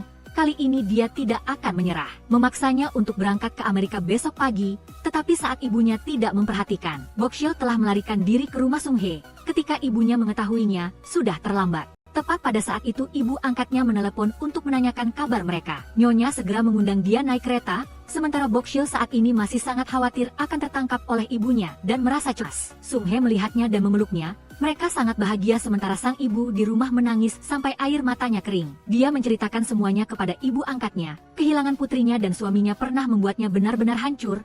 Jadi ketika dia menemukan Bokshil, dia semakin takut akan kehilangannya. Nyonya memohon kepada ibu angkatnya untuk membantunya. Pada saat itu Sung Hye menerima telepon dari ibu angkat Bokshil dan berjanji akan mengantar Bokshil pulang. Sementara Bokshil khawatir jika mereka melihatnya, mereka tidak akan membiarkan Sung Hye begitu saja. Tetapi Sung Hye tidak ingin Bokshil membuat seluruh keluarga khawatir lagi. Segera setelah itu, dia secara pribadi mengantarnya kembali di depan kakeknya dan nyonya. Dia berlutut untuk meminta maaf kepada mereka, lalu nyonya kehilangan kendali dan terus memukulinya tanpa henti. Semua orang panik dan masuk untuk melerai. Sang guru membawa Sung Hye pergi sementara ibu angkatnya memeluk nyonya yang sedang beriak kesakitan. Merasa simpati atas perasaan nyonya, ibu angkatnya berharap Bokshil bisa berpisah dengan Sung Hye. Tapi bagaimana dengan perasaanku? Mengapa kita harus berpisah? Bahkan ibu juga tidak mengerti aku. Saat ini, Jeng Hun sebagai atasan, memikirkan kepentingan bersama. Dia tidak ingin Sung Hye terus-menerus memikirkan cinta. Itu akan memengaruhi pekerjaan. Jika tidak, perusahaan tidak akan memproduksi film-film Sung Hye lagi. Bahkan sang guru juga keluar untuk mengkritik Bokshil yang egois dan hanya memikirkan dirinya sendiri. Tetapi dia membuat ibu kandungnya menderita seperti itu. Meskipun dia tidak membantah sepatah kata pun, dia diam-diam pergi mencari Sung Hye. Melihat kekasihnya sedang berbicara dengan seorang aktris cantik, Bokshil menjadi cemburu, menunggu dia keluar dan bertanya, apakah aku lebih cantik atau dia lebih cantik? Begitu Sung Hye memeluk Bokshil, dia langsung tidak marah lagi. Memikirkan dilarang oleh keluarga, Bokshil berniat untuk kabur jauh. Tetapi Sung Hye bukanlah pengecut yang hanya tahu melarikan diri. Dia ingin menggunakan kemampuannya sendiri untuk membuat keluarganya mengakuinya. Dengan film yang sedang dia rekam, meskipun akan memakan waktu cukup lama, dia berharap dia bisa menunggunya. Di rumah, sang ibu mendengar keluhan dari pihak calon besan. Dia segera menyuruh Bokshil untuk mengemasi barang-barangnya dan berangkat. Saat ini, tiba-tiba di koran tersebar kabar bahwa Sung Hye adalah penipu yang menipu perasaan dua saudara kembar. Tetapi dengan hubungan yang luas dengan media, Jeng Hun dengan cepat bertindak untuk membersihkan semua artikel yang dapat menghancurkan karir sutradaranya. Kali ini Jeng Hun tidak bisa memejamkan mata lagi. Dia berharap Sung Hye tidak membiarkan masalah pribadi memengaruhi pekerjaan. Berita ini dengan cepat sampai ke telinga Bokshil berkat Mi Hyeon. Mi Jon memarahinya sebagai orang yang egois karena cintanya sendiri telah merepotkan banyak orang, hampir menghancurkan karir Sung Hye. Jika Bokshil mau mengikuti ibu ke Amerika, bukankah semua orang akan bahagia? Bokshil yang lugu tidak pernah berpikir bahwa cintanya akan mendorong Sung Hye ke titik ini. Dia menemui ibunya untuk meminta maaf dan memutuskan untuk pergi belajar ke Amerika. Kembali ke kamarnya untuk berkemas, Bokshil tidak lupa membawa dua hadiah yang diberikan oleh kekasihnya. Hari itu juga merupakan hari perusahaan mengadakan konferensi pers untuk membantah rumor. Para wartawan mulai mengajukan tanyaan tentang skandal asmara itu. Sekarang Sung Hye bisa menyangkal semuanya untuk mempertahankan karirnya. Tetapi dia memikirkan Bokshil yang selalu berjuang untuk cinta mereka. Dia tidak ragu-ragu untuk mengakui semuanya kepada wartawan. Lalu pergi di depan ketidakberdayaan semua orang. Pada saat yang sama, Bokshil sedang dalam perjalanan ke bandara. Dan ibunya telah mengembalikan ponselnya agar dia bisa menelepon ibu angkatnya untuk mengucapkan selamat tinggal. Sung Hye tidak bisa menghubungi kekasihnya, jadi dia menelepon ke rumah. Tetapi dia mendengar dari asisten rumah tangga bahwa Bokshil sudah pergi ke bandara. Dia segera mengemudi ke sana dan mencoba menelepon Bokshil lagi. Akhirnya dia mengangkat telepon dan mereka dua berjanji akan bertemu lagi. Saat mobil berhenti di lampu merah, Bokshil mengambil kesempatan untuk melarikan diri sehingga ibunya tidak bisa bereaksi. Tepat saat Sung Hye mengemudi ke sana, dia melihatnya, segera mengejar Bokshil, menggenggam tangannya dan mereka lari bersama. Mereka melarikan diri dari keluarga ke Pulau Jeju, tempat yang selalu diimpikan Bokshil untuk kunjungi sejak lama. Di sini, mereka berdua benar-benar bebas dan tidak lagi terikat. Mereka mengalami saat-saat yang sangat menyenangkan. Mereka duduk bersama makan laut di samping pantai, saling ceritakan kisah-kisah menarik. Sementara itu, sang ibu yang menyaksikan putrinya melarikan diri menjadi sangat sedih. Kakeknya sangat marah dan ingin membantu posisi sutradara Sung Hye. Mi Hyeon, karena mencintainya, berusaha keras untuk menghalangi mereka dan dimarahi oleh sang guru. Ibu angkat di desa juga tidak bisa tidak panik setelah mendengar berita itu. Dia tidak tahu kemana Bokshil pergi. Sementara dia dan kekasihnya yang baru saja melarikan diri sangat bahagia, mereka pergi ke supermarket bersama untuk membeli bahan makanan. Setelah itu mereka kembali ke apartemen yang baru disewa. Ketika meminta Sung Hye untuk mengepang rambutnya, jarak yang terlalu dekat membuat mereka berdua malu. Sung Hye dengan cepat mengalihkan topik ke permainan mini untuk menghilangkan suasana canggung. Begitu keluar untuk jalan-jalan, dua penggemar wanita mengenalinya. Mereka berlari untuk meminta tanda tangan dan mereka bahkan ingin mengajaknya minum kopi. Melihat mereka terus menarik-narik, Bokshil berlari dan memanggil Sung Hye sebagai suaminya dan menariknya pergi dari sana. Mengetahui Bokshil sedang marah, Sung Hye menggunakan ciuman manis untuk menenangkannya. Tidak berbeda, saat tiba di dekat pintu, Bokshil keluar dengan piyama bermotif anak-anak, dan kemudian memamerkan pakaian yang sama persis dengan yang dia beli untuknya kepada Sung Hye. Lalu dia bertanya di mana dia akan tidur malam ini. Begitu mendengar bahwa mereka harus tidur bersama, dia marah dan memarahinya sebagai orang jahat, tetapi dengan cepat Bokshil menyesal, berinisiatif lari dan mengatakan dia ingin dia membacakan buku untuknya, dan tidak boleh menyentuh atau apapun, tetapi Bokshil sendiri yang jatuh ke pelukan Sung Hye terlebih dahulu, mendengarkan ceritanya dan dengan cepat tertidur. Keesokan paginya, ketika dia bangun dan tidak melihat Sung Hye, dia keluar dan terkejut melihat meja makan yang mewah yang disiapkan oleh kekasihnya sendiri. Rasanya lebih enak dari yang dia bayangkan. Hal itu membuatnya berfantasi tentang pemandangan di mana Sung Hye adalah suami yang mengurus rumah tangga dan dia adalah CEO wanita yang menghidupi dia. Setelah sarapan, mereka berdua keluar untuk bersepeda santai. Sementara itu, teman dekatnya khawatir Sung Hye akan kehilangan karir sutradaranya jika terus terlibat dalam skandal seperti ini. Dan sang ayah juga sangat bingung tidak tahu bagaimana cara menemukannya. Pada saat yang sama, Presiden muncul dan meminta Jeng Hun untuk menemukan cucu perempuannya. Dia sendiri tidak tahu kemana dia mungkin pergi, jadi dia berencana untuk kembali ke kampung halaman Bokshil. Saat keluar pintu, dia kebetulan bertemu Myeon dan keduanya pergi bersama. Ketika mereka sampai, dia segera memberitahu ibu angkatnya tentang situasi saat ini, tetapi bahkan dia tidak memiliki kabar tentang Bokshil. Ketika mereka makan di restoran, Sung Hye kebetulan bertemu kembali dengan seorang senior. Orang ini tidak terlalu ramah ketika membandingkan Bokshil dengan saudara perempuannya yang sudah meninggal dan bahkan mengejek Sung Hye. Bokshil yang mendengarnya merasa sangat terluka karena kekasihnya tidak harus menanggung penderitaan. Dia membawanya ke pantai dan berteriak dengan keras, "Lee Hye-soo, sepanjang hidupku, aku pasti akan mencintai adikmu, menghargainya, melindunginya. Aku harap kamu memberkati cinta kami." Sumpah itu memberi Bokshil lebih banyak keberanian untuk memutuskan kembali bersamanya untuk meyakinkan ibunya. Saat itu, ibunya masih sangat tertekan ketika kepala rumah sakit Suyil datang berkunjung. Dia secara pribadi memasak bubur dan membawanya ke nyonya, tetapi langsung diusir keluar. Bokshil masih berpikir bahwa selama dia tulus, dia bisa membuat ibunya yang keras kepala menerima cinta mereka. Tapi bukan hanya dia, bahkan Jeng Hun juga sulit memaafkan Sung Hye. Persahabatan mereka juga retak sejak saat itu, dan tidak hanya itu, Sung Hye juga dipecat, melibatkan bawahannya yang selalu mengikutinya. Sementara itu, Bokshil tidak hanya tidak dimaafkan oleh ibunya, dia juga diusir dari rumah. "Pergilah dan hiduplah dengan pria yang kau sukai. Mulai sekarang jangan panggil aku ibu lagi. Mulai sekarang, aku tidak ingin bertemu denganmu lagi." Ibu angkatnya menyaksikan putrinya diusir dari rumah dan menyalahkan dirinya sendiri karena tidak bisa membantu apa-apa. Dan mereka berdua untuk sementara hanya bisa tinggal di rumah Jodu Sik. Tidak lama kemudian, sang nyonya dirawat di rumah sakit tetapi karena tidak bisa menghubungi Bokshil, Mihyeon harus memberitahu Sung Hye karena dia adalah satu-satunya yang bisa meneleponnya. Melihatnya terbaring lemah di ranjang rumah sakit, bagaimana mungkin Sung Hye tidak menyalahkan dirinya sendiri ketika kedua saudara perempuan itu derita karena dia. Sung Hye datang di depannya dan meminta maaf dengan tulus, tetapi sekarang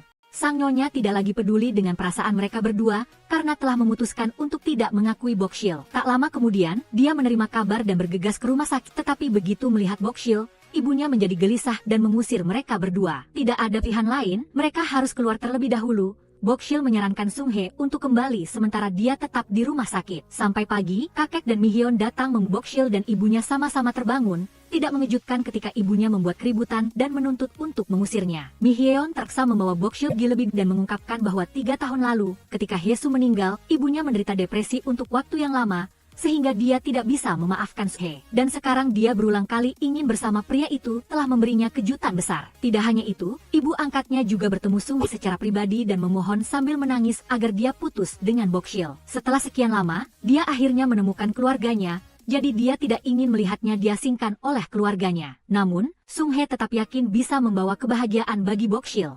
Hanya meminta dia untuk mempercayakan dia padanya. Di rumah sakit, Bokshil selalu diusir oleh ibu kandungnya, tetapi dia berharap ibunya bisa berpikiran terbuka sedikit karena kecelakaan itu adalah sesuatu yang tidak diinginkan siapapun. Sung Hye juga menyesal lebih dari siapapun, tetapi ibunya tidak mau mendengarkan dan langsung mengusirnya. Saat itu, dia baru saja kembali ke perusahaan. Dia melihat orang-orang membersihkan semua barang di kantornya. Seluruh film yang akan segera mulai syuting juga sangat terpengaruh, jadi dia memohon kepada presiden untuk memberinya kesempatan lagi. Selama film ini sukses, dia akan mendapatkan kembali kehormatannya, tetapi presiden sudah memberinya kesempatan untuk menjelaskan kepada wartawan, kan? Dan Sung Hye yang melewatkannya, jadi sekarang memohon pun tidak ada gunanya. Bok-shil menyaksikan semuanya dan memahami perasaan kasihnya meskipun dia mencoba untuk terlihat bahagia di depannya. Oleh karena itu, dia melakukan segala cara agar Sung Hye bisa kembali bahagia. Hanya dengan satu ciuman dari Bok-shil, dia merasa jauh lebih baik dari sebelumnya. Setelah itu, dia mencari investor sebelumnya untuk meyakinkan mereka agar menginvestasikan modal untuk film, tetapi karena Sung Hye memiliki terlalu banyak skandal, tidak ada lagi yang mau bekerja sama.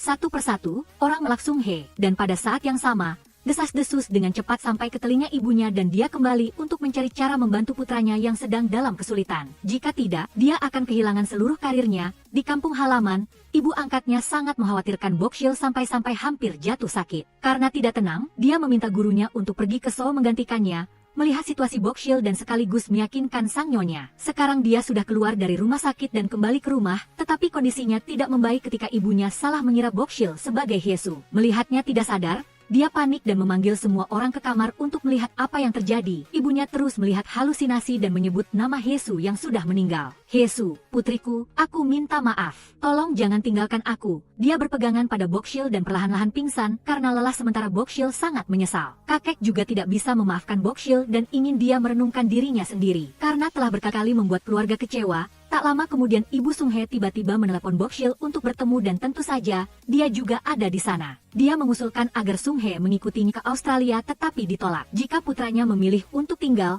dia juga akan mendukung cintanya. Dan dia meminta Bok-shil untuk mengadakan pesta ulang tahun untuk Sung Hye menggantikannya karena dia tidak bisa tinggal di Korea terlalu lama. Bok-shil tidak ingin berpisah dari Sung Hye, tetapi memikirkan ibunya. Dia tidak bisa egois hanya memikirkan dirinya sendiri. Dia sangat tidak berdaya sampai menangis dan dihibur oleh Sung Hye. Dan hari itu, seluruh keluarganya berkumpul untuk makan bersama setelah bertahun-tahun. Sang ibu menyalahkan ayahnya karena hidup terlalu bebas dan menelantarkan anak-anak. Mereka terus bertengkar membuat Sung Hye sangat frustrasi. Dalam pikirannya sekarang, dia hanya khawatir tentang Bok-shil. Dia berinisiatif untuk bertemu dengan presiden. Dia meminta izin kepadanya untuk mereka berdua bersama dan berjanji akan membawa kebahagiaan untuknya. Tetapi ketika dia mendengar presiden mengatakan bahwa sang nyonya menjadi gila karena masalah mereka berdua, permintaan maaf saat ini hanya sia-sia. Sung Hye sangat menyalahkan dirinya sendiri dan ingin menghindari Bok-shil untuk sementara waktu.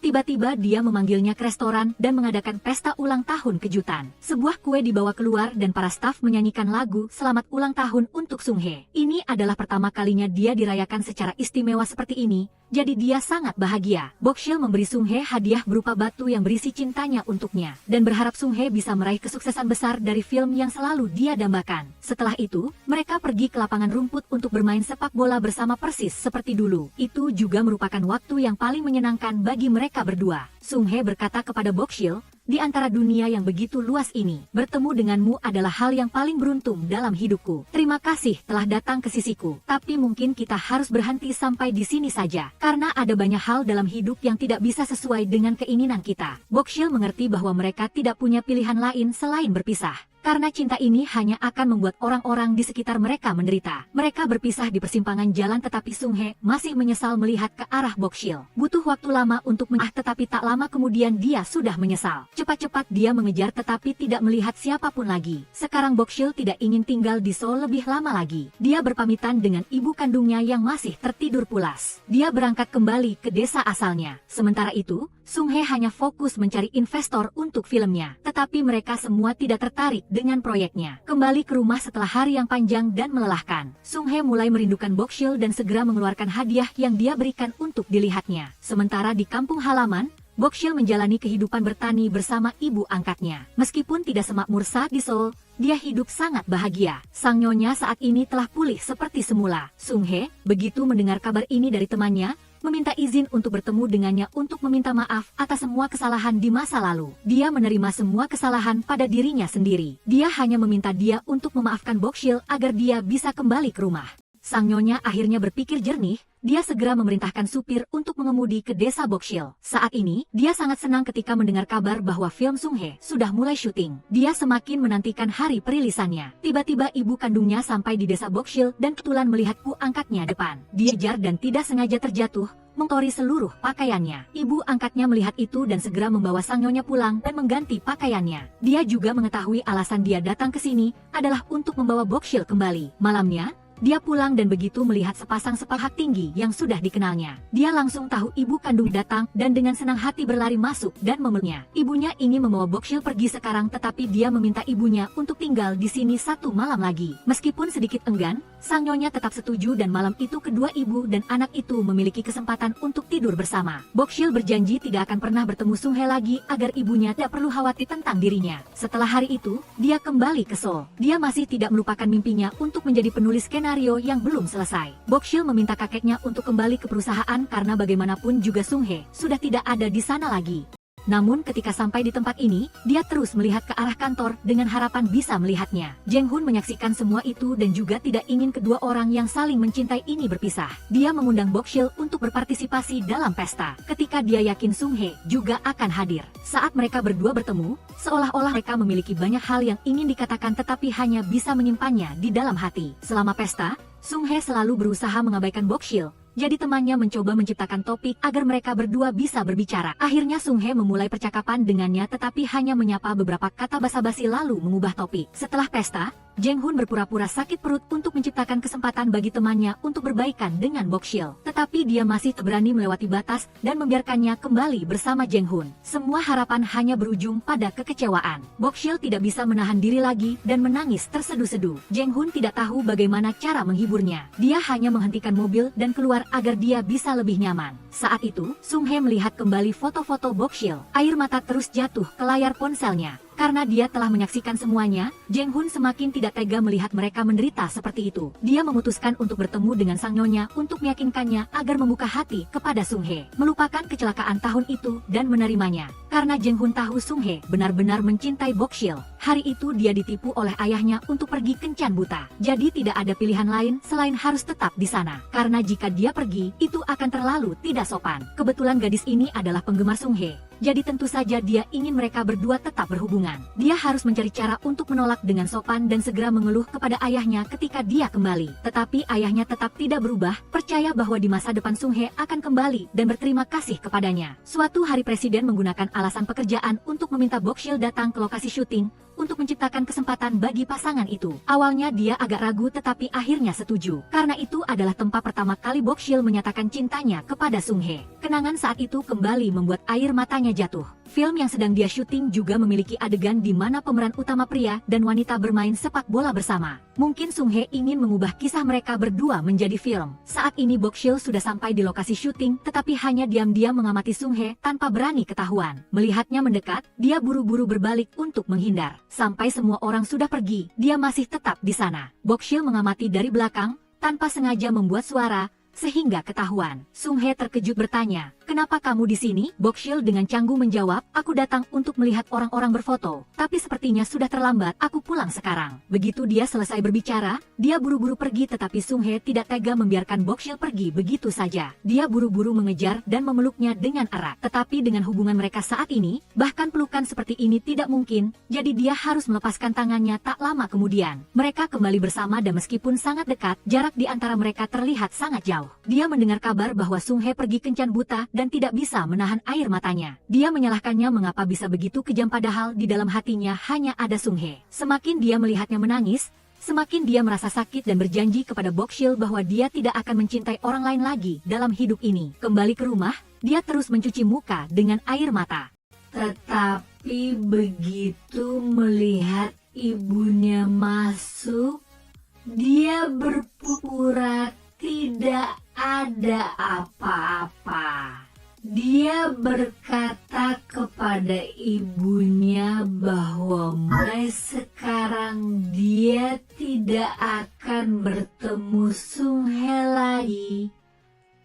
Sung-hye memeluknya erat, mulutnya tidak berhenti tersenyum bahagia. Dia memberitahunya bahwa ibunya telah mengizinkan mereka berdua bersama. Sekarang mereka bisa bertemu secara terang-terangan. Mereka berdua pergi ke tepi sungai Han dan menyalakan kembang api untuk merayakan acara bahagia ini. Dia menggunakan alasan membaca telapak tangan untuk memasangkan cincin pertunangan di jarinya. Sebagai bukti cinta mereka dan Bokshil juga secara pribadi memasangkan cincin untuk Sung-hye. Sejak hari itu, mereka sering berkomunikasi dan saling mengirim pesan. Bokshil membawa naskah dan meminta pacarnya untuk melihatnya. Tetapi dia tidak terlalu peduli dan hanya ingin memeluk kekasihnya. Namun, desas-desus bahwa Sung-hye memanfaatkan perasaan putri keluarga Chaebol masih ada. Hal itu memengaruhi anggaran karena tidak dapat menemukan sponsor. Oleh karena itu, ibunya mengusulkan untuk mengadakan pertunangan untuk menghilangkan desas-desus ini. Tentu saja, Bokshil langsung setuju tanpa berpikir karena itu adalah sesuatu yang selalu dia impikan. Ketika mereka berdua bertemu, Bokshil dengan gembira memberitahu Sung-hye kabar tersebut. Dia juga menceritakan tentang rencana masa depan yang sangat ingin dia lakukan. Tidak disangka dia dicela olehnya sebagai terlalu kekanak-kanakan. Tepat pada saat itu, ada telepon dari teman kencan buta. Hal itu membuatnya marah dan segera pergi. Sung-hye melihat itu dan buru-buru mengejar untuk menjelaskan tetapi hanya menjadi kontraproduktif. Dia berpikir Bokshil masalah tanpa alasan jadi dia sangat marah dan mengatakan dia perlu memikirkan kembali tentang pertunangan. Begitulah, mereka berdua pergi ke arah yang berbeda. Ketika ibunya mengungkit kembali masalah pertunangan,